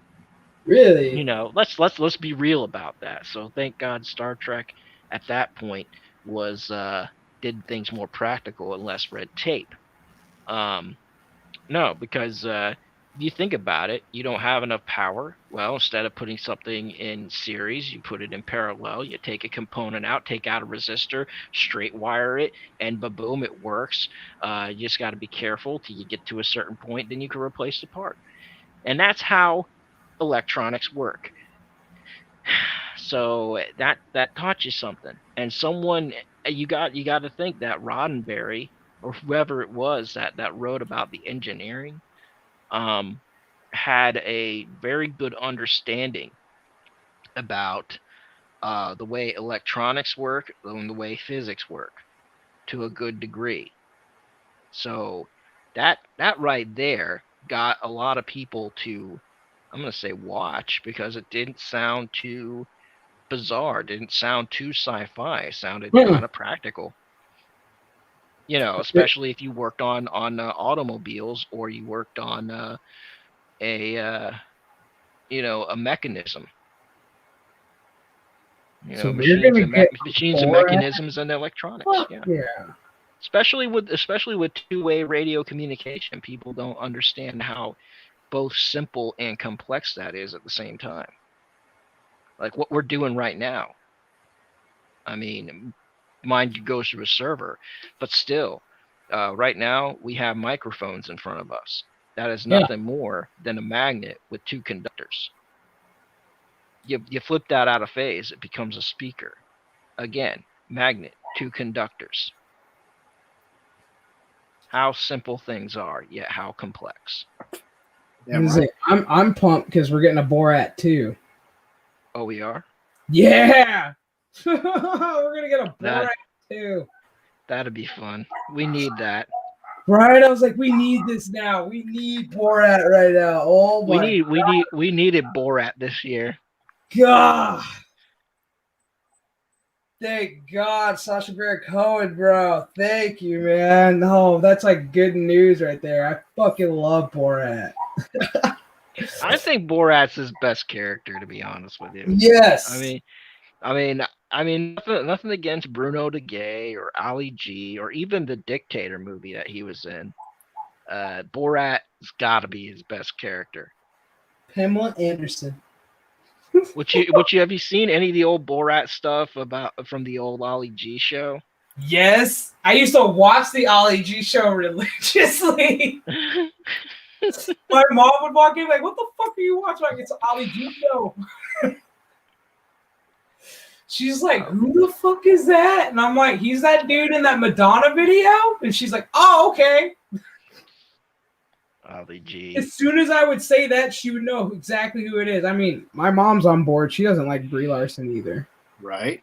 Once she realized who she was, because I mean, she saw Captain Marvel once and like it was like in one ear and out the other, so she totally fucking forgot about it. But like once I told her, I was like, because I was watching, King Kong with her in it. You're absolutely right. You're absolutely right, Cool Skull. They are portals. Yeah, and then my mom's all like, "Who is that blonde chick who like is struggling?" And I was like, "That's Brie Larson." I was like, "I can't stand it." And she's like, "That's her." And I was like, "Yeah." And then I showed her that infamous commercial that she's got right now, and going, "Drop the taco, get in the car." Showed her that one, and she was like, "This bitch." I was like, "Hey, God!" I was like, "My mom doesn't like her either." I was like, "Fuck!" I was like, "Thank you." I was like, "She ruined Captain Marvel," and she's like, "That's who she was." I was like, It's hard to like someone while on their YouTube channel talk about their period. Yeah, right. No.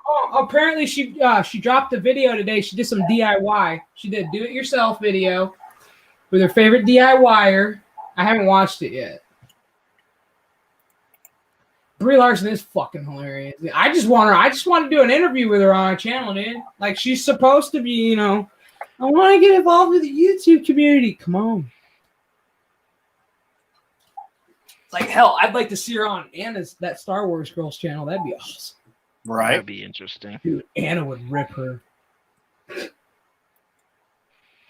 Or Mecca. God damn, if she ended up on Mecca's channel, that would be the most watched episode. That would be the most watched podcast ever. Jesus. Oh, the Mecca Brie hour. Yes. We gotta make that happen. Make it happen. Got to make that happen. Like Mecca's got the soundboard. Right. Her clips. But yeah, okay. So I'm gonna wrap this up because Jesse went live, so everybody goes like storm his castle. Plus, I gotta get some food and let my voice rest before the next stream. Right. Exactly, because you've been going for a few. Yeah, this is going on 3 hours, our typical time. But yeah, I gotta let the voice rest before that, and I gotta go buy some booze. Right. I have a feeling I'm gonna be doing a lot of drinking in order to get through this game tonight, but we're gonna get fucking through it. Hell yeah. I just hope all the crowd stands up and boos when all the bullshit happens. Fuck you, football. I just really don't want this to. I know it's gonna be like a big ass political fucking thing. It's just, how bad is it really gonna be? We're about to find out. Like, and that's the whole thing that everybody's learning for the next few hours. I want to hear the crowd chant, "This is bullshit." Mm-hmm. For real. Because I mean, you guys can literally hear. You can hear the crowd because there's only 17,000. You'll be able to pick out them voices. 17,000. That you can hear that. You can definitely hear 17,000 people. And I mean, I'm just saying, if I was in that crowd, you'd be here. I'd be that one voice going, "Bullshit." Mm-hmm. You would be the one wearing the Jesse Miller shirt that says "Fuck Black Lives Matter." Exactly. They'd have your jersey up just to show that off. Going, "Fuck Black Lives Matter. Give me football." They put me on NBC with my shirt on. Got a Colts hat on, like, "Hey, I'm a fan." Fuck Black Lives Matter. Jesus. Yeah, like I said, this is gonna be very interesting tonight. I'm happy we have football, but like I said, this is I feel like tonight's game is going to be a make or break, and it's going to be the platform of what we're probably going to see for like the next 16 fucking weeks. God, I agree. I agree with you. Buckle up. Could you imagine 16 weeks? Okay, so supposedly during the Sunday games, all Sunday, throughout each game that's being televised, wherever you are in your region, you will be provided with a Black Lives Matter story during a game. Oh. So that tells you everybody plays. You know, you got tonight, and then everybody plays Sunday. Then we have a doubleheader Monday. Wow. So you can do the math, and that's how many black faces we're gonna see. Wow. Like within like 3 days. Like it's not right. Like I didn't ask for it. Nobody else asked for this. I hope the ratings show it too. Like when that shit comes on, people change the channel and don't watch. That's what I really want. And that's what I was telling my boss. She's like, what do you think? I said, I hope to God when this shit hits, people hit mute or, you know, recall and do the last channel that they were on and be like, I'll flip back and forth. Oh, they're done talking. Cool. I'm back on the game. Hell yeah. Because I already know for a fact, Sunday Night Football, the two guys in the booth, Chris Collinsworth and Al Michaels, they are not supporters of having this bullshit. They do not want to talk about this. They want to talk football. Yeah. They don't want to talk about Black Lives Matter. This is going on. Like, I'm with these fellas. Hell yeah. Like, they just want to call the game. They don't want to make it, you know, because they don't want to look like bad guys. But that's what they're making it out to be because, if you don't support Black Lives Matter, you're a bad guy. No, we're not because Black Lives don't matter. All lives matter, bitches. We're beyond this Black Lives Matter bullshit. It's like, that's, you know, and I even, a buddy of mine got into a debate about it. And he's a full-blown Christian. And I straight looked at him. I said, show me in the Bible where it says Black Lives Matter. I'll wait. If you know, as a Christian, you know, if we need to have a debate over whose lives matter over whatever, wasn't the cross for naught? Because didn't the cross say all lives matter? Yep. Jesus died for everybody. Yep. He didn't just die for white people or Jewish people or, you know, Mexican, Chinese, you name it. He died for all people. All people. Yeah. He's still looking, actually. I'm not lying. I texted him. I was like, did he find it? He's like, he's still looking. You're not going to find it. But I'm going to let him do his thing. If he finds it, I'm like, you wrote it in there. Right. I know that. Is that a personal translation? It'll be the 2020 version of the Bible. Yeah. The Corona edition. You know? It'd be the 2020 Queen Cardi B version. Shit. Cardi B. Oh my God. Oh, you know, instead of just having Adam and Eve, then there was also Steve, and you know, who identifies as Eve. You know. Have you even heard her new song? No. Oh my God. It is I mean, I listen to Cardi B. I mean, she's got some songs that I do listen to that I like, but this new one, I'm like, shit, okay. I'm like, I've never met a chick who's like, pussy's been that fucking wet where you need a fucking pot for that shit. I've never, you know. Mm-hmm. Oh, God, dude. Yeah. And like she's all about Joe. Oh yeah, supposedly she's supposed to be doing like Joe Biden's like fucking like presidential song or some shit. She's trying to come up with some sick beats for JB. Her boy JB. I mean, JB is a reverse blowjob for fuck's sake, people. Like, I'm sorry. Like, you're gonna come up with a political song for fucking Joe Biden and Kamala Harris for your goddamn. Oh boy, I cannot wait to hear those fucking lyrics because she's got to keep it clean and she can't keep it clean. Right. When would you get that? Who's that guy that did the parody YMCA, the MAGA? Oh my God, that was actually a fucking thing. That was actually at a rally. Some gay guy. That needs to be. I loved it. That needs to be the Trump song. That needs to be the official campaign.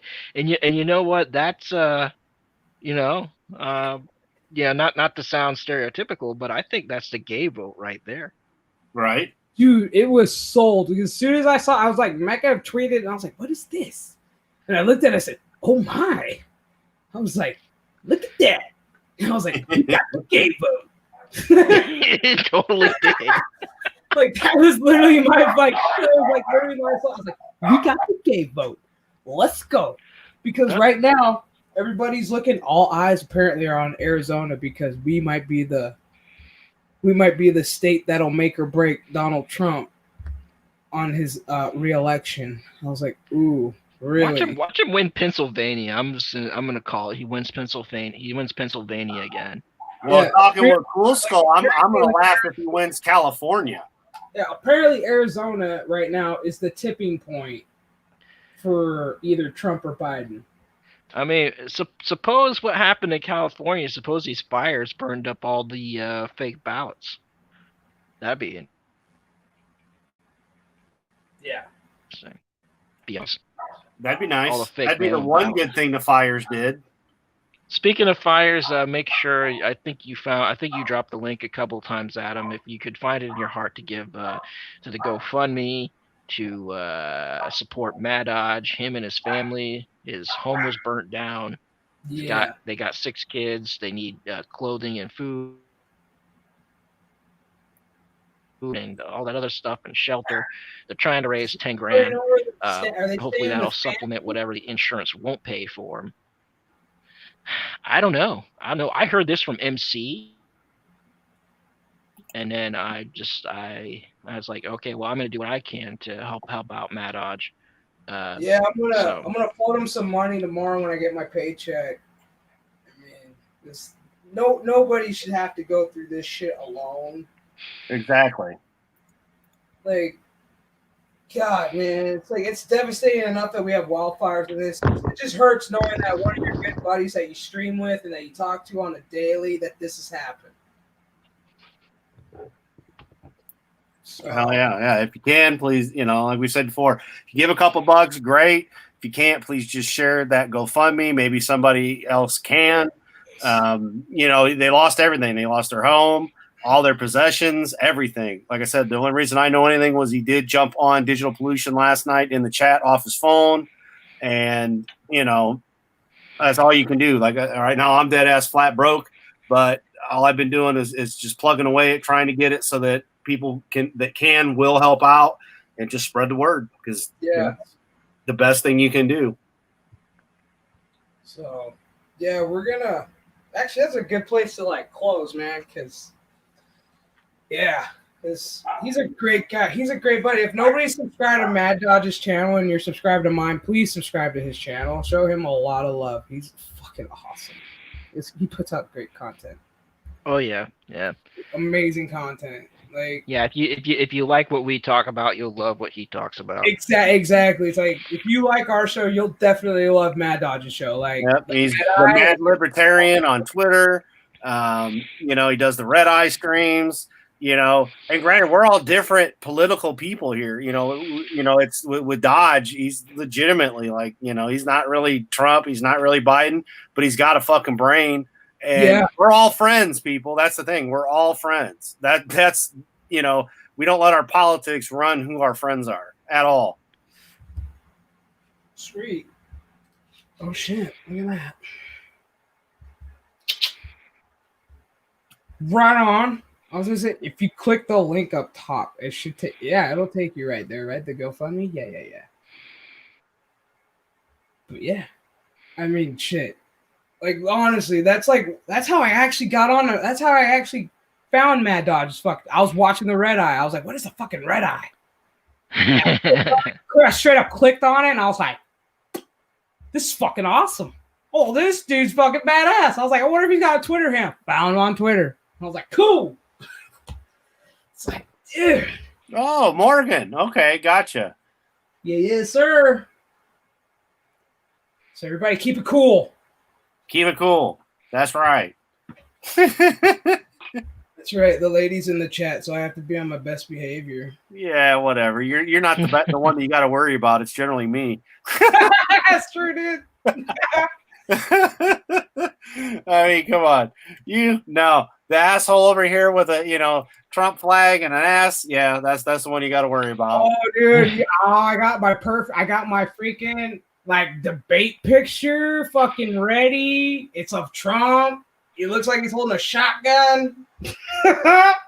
Hell yeah.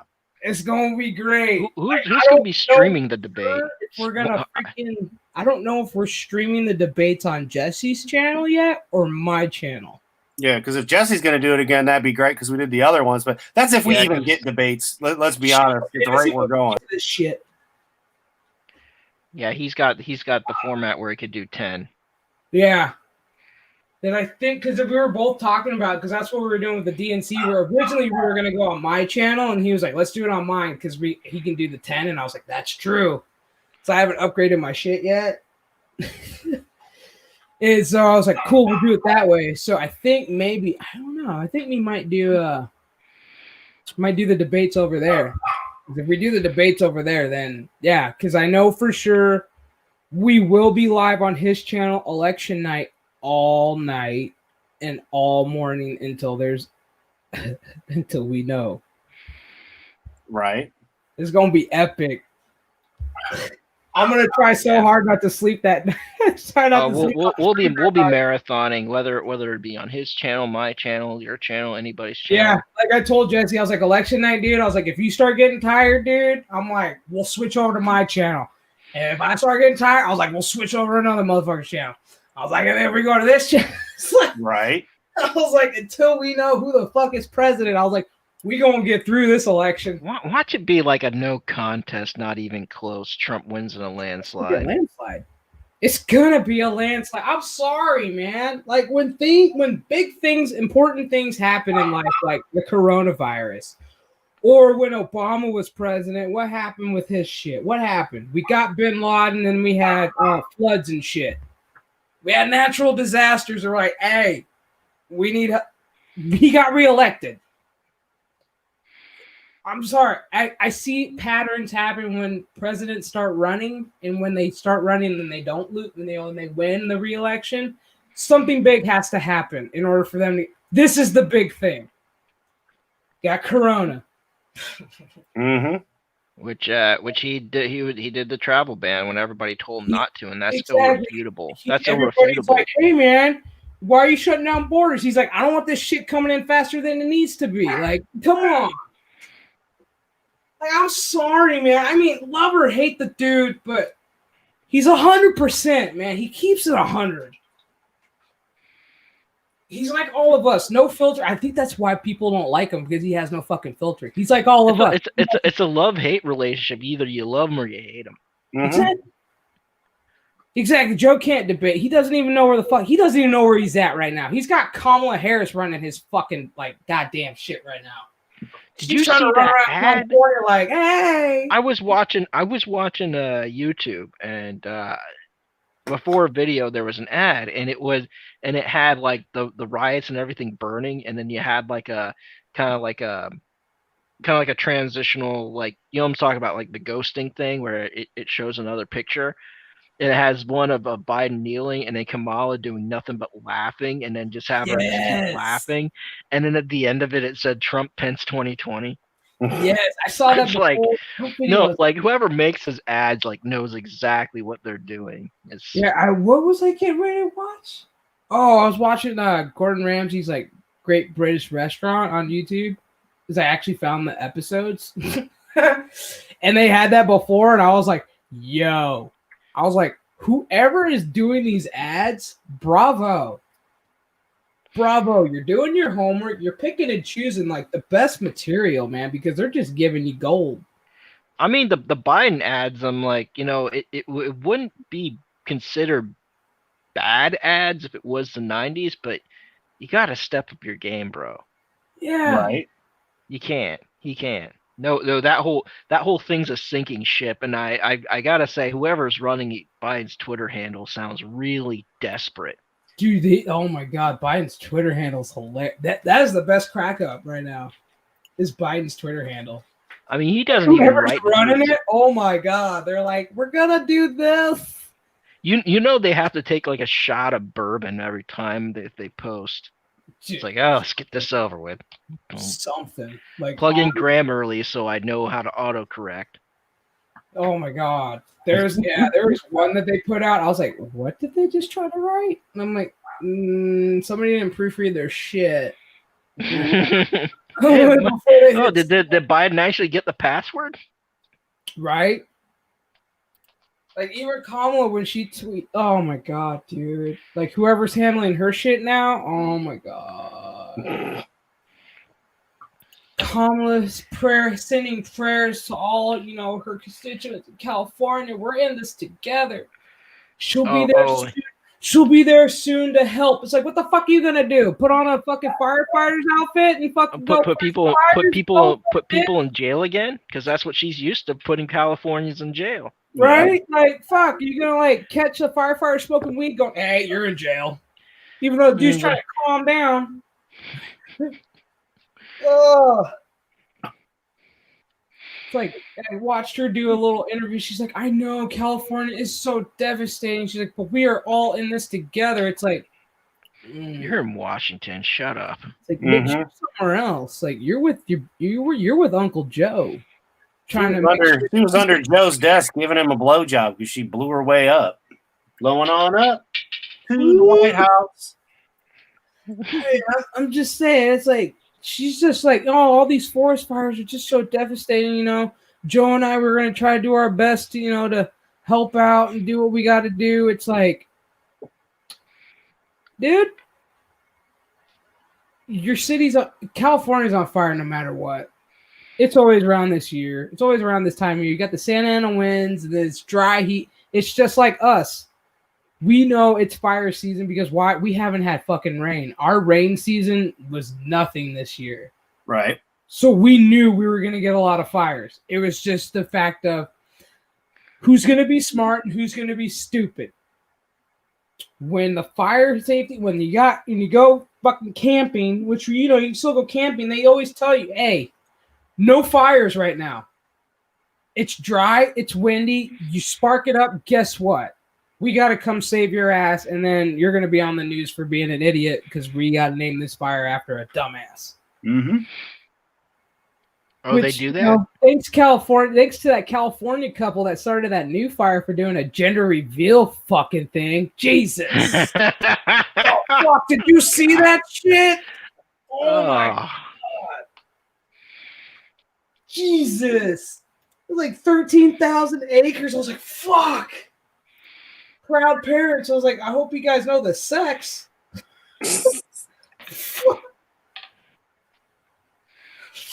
Like, I saw that on Twitter. I was like, seriously? I was like, God damn. I was like, you guys are serious right now. I was like, they started a fire for a gender reveal. If it's a girl, maybe. If it's a girl, maybe they should name her Amber because it sounds like Ember. Right. Like, I'm sitting there thinking to myself, I'm like, you're doing a gender reveal in California, which is like remotely on fire, like dangerously. Like, this shit's bad. And you guys decide to do your own gender reveal part. I feel sorry for the kid now. Right? Poor kid. That poor son of a bitch. Like, that poor kid doesn't even know. I can't wait for their grandparents to hold them and they go, so how did you guys know what sex I was? Well, your dad, dumbass. In 2020, when we were all on fire in the state, Daddy decided he was going to start a bigger fire. Just so we knew what you were, grandbaby. He wanted the world to know. The great fire of 2020 in the West Coast. Shit, all because homeboy wanted to know the sex. I mean, I get it, but do it a different way, man. There's several ways to do it. I've watched just ask the stupid doctor, say what it is, and not have a stupid fight. Just show the picture of the sonogram and go, it's a boy, it's a girl. Well, you put it in a cupcake. You're a chef. You put it in a cupcake and you put pink icing or blue icing in the middle. So when you get in the middle, you find out. Cupcakes, do the cake, whatever. Yeah. I mean, who doesn't like cupcakes and cakes, for fuck's sake? Like, I don't get it. What's with lighting shit on fire just to see if it's blue or pink? I don't care. I'd rather do it old school. Bake a cake. You know, cut it in the middle. Look at that. It's blue. Holy shit, it's pink. Or wait, it's pink and blue. Oh, does that mean twins? Right. You know what I'm saying? Like, we don't have to set shit on fire, people. Nope. Leave that for the homeless and the illegals. They do that shit all the time in Cali. Don't get me wrong. The ones that I like watching gender reveal parties gone bad. Well, with the exception of this one. except for this one. This one just pissed me off. I was like, you dumb fuck. I'm like, dude, you're in California of all fucking places right now. And you're like, we're going to have a gender reveal party. Let's do it. Oh, shoot. Wait, I gotta start dinner soon. All right, buddy. So apparently there's a new woke Walking Dead. That's true. Even the damn zombies can't escape 2020. That's so fucking true. Shit. All right. Nobody can escape 2020. We're so close. Everybody ride it out. Mm-hmm. We're so close to the end. I'm waiting to see zombies in the next couple months. So I just need everybody to make it to November 3rd so they can cast their vote. After that, I don't give a fuck what you do. You can drop dead after that. I don't care as long as you voted. Right. That's what my grandpa straight up used to say. He's like, I don't give a fuck what you do. He's all, as long as you voted, he's all, you can fucking die after that. He's all, as long as I know your vote's casted, he's all, I'm good. Hell yeah. God, I miss him. He'd be on it right now with this shit. Oh, yeah. But yeah, so I'm gonna wrap this up because I gotta get some food and I gotta rest my voice a little bit because I got a feeling tonight's gonna be loud. Oh, I almost guarantee it. Because I mean, right now I'm doing. I decided I was gonna do fantasy football. I started my lineup. I got Patrick Mahomes starting. Yeah. He's my starting quarterback for today, and then everybody else plays Sunday. And then I got a couple people for my double headers on Monday. But the only reason why I did it was because they have a new COVID rule. I can't believe I'm saying this shit for fucking fantasy football. Jesus Christ. Mm-hmm. So they have a COVID rule as if, a player happens to test positive for COVID and they're in your lineup and they're in your setup lineup that they'll give you like a mulligan where you can switch them out. I'm like, thank God. We're all playing with fire right now. We're like, okay, what happens if one of my like Patrick Mahomes gets COVID-19? It's like, the fuck? There goes all my points. Right. Yeah, so they made a rule where, if you're quarterback, running back, whoever, wide receiver, the only thing that doesn't change is your defense. So if one of your defense, your defense is fucked. But any other player that you have in your lineup, if they happen to contract COVID-19, you can swap them out. And I'm like, it's so sad because on their name, it'll say COVID-19. It's like, damn. Right. I'm like, that's sad, man. It's like, well, I get it because then you can't, But yeah, so fuck. Like I said, this is gonna be a very interesting evening. Mm-hmm. That it is. And now that Peabody's not here, I can say that his package that I mailed on the 2nd of August is finally in Hong Kong. It's only taken a month for it to show up in Chicago after it went dark for a minute. And as my phone went off, it was an update that it is in Hong Kong. So that means he should be getting his birthday present for January next week. So that's kind of cool. Yeah, it took a minute. So both the guys in Britain got their packages, so that was great. And Peabody's disappeared, and right when I was about to be like, fuck you, pay me, because there was insurance on it, it magically appeared in Chicago. Even though Chicago's 2.5 hours north of me, it went on holiday for almost the whole month. So, yeah. By the way, USPS, suck a dick. You suck. Yeah. That's crazy. Yeah. So, you have one job. What happened to delivering no matter what? Yeah. Oh, no, your package was – man, like I said, they whine and complain that they don't have no money, but yet Chicago is literally less than 2.5 hours north of me, and Indy is 3 hours south. So it went from here to Indy. 2 of the packages went to Fort Wayne to Indy to go to Chicago, to then Jez's went from Chicago to Japan. Brent's went from Chicago to New York, then from New York to the UK and sat. Jez got his before Brent did, and Peabody's just went missing. But once again, I'm very happy that it reappeared, and it is now in Hong Kong, which means it's really close to making it to Australia. Should be next week.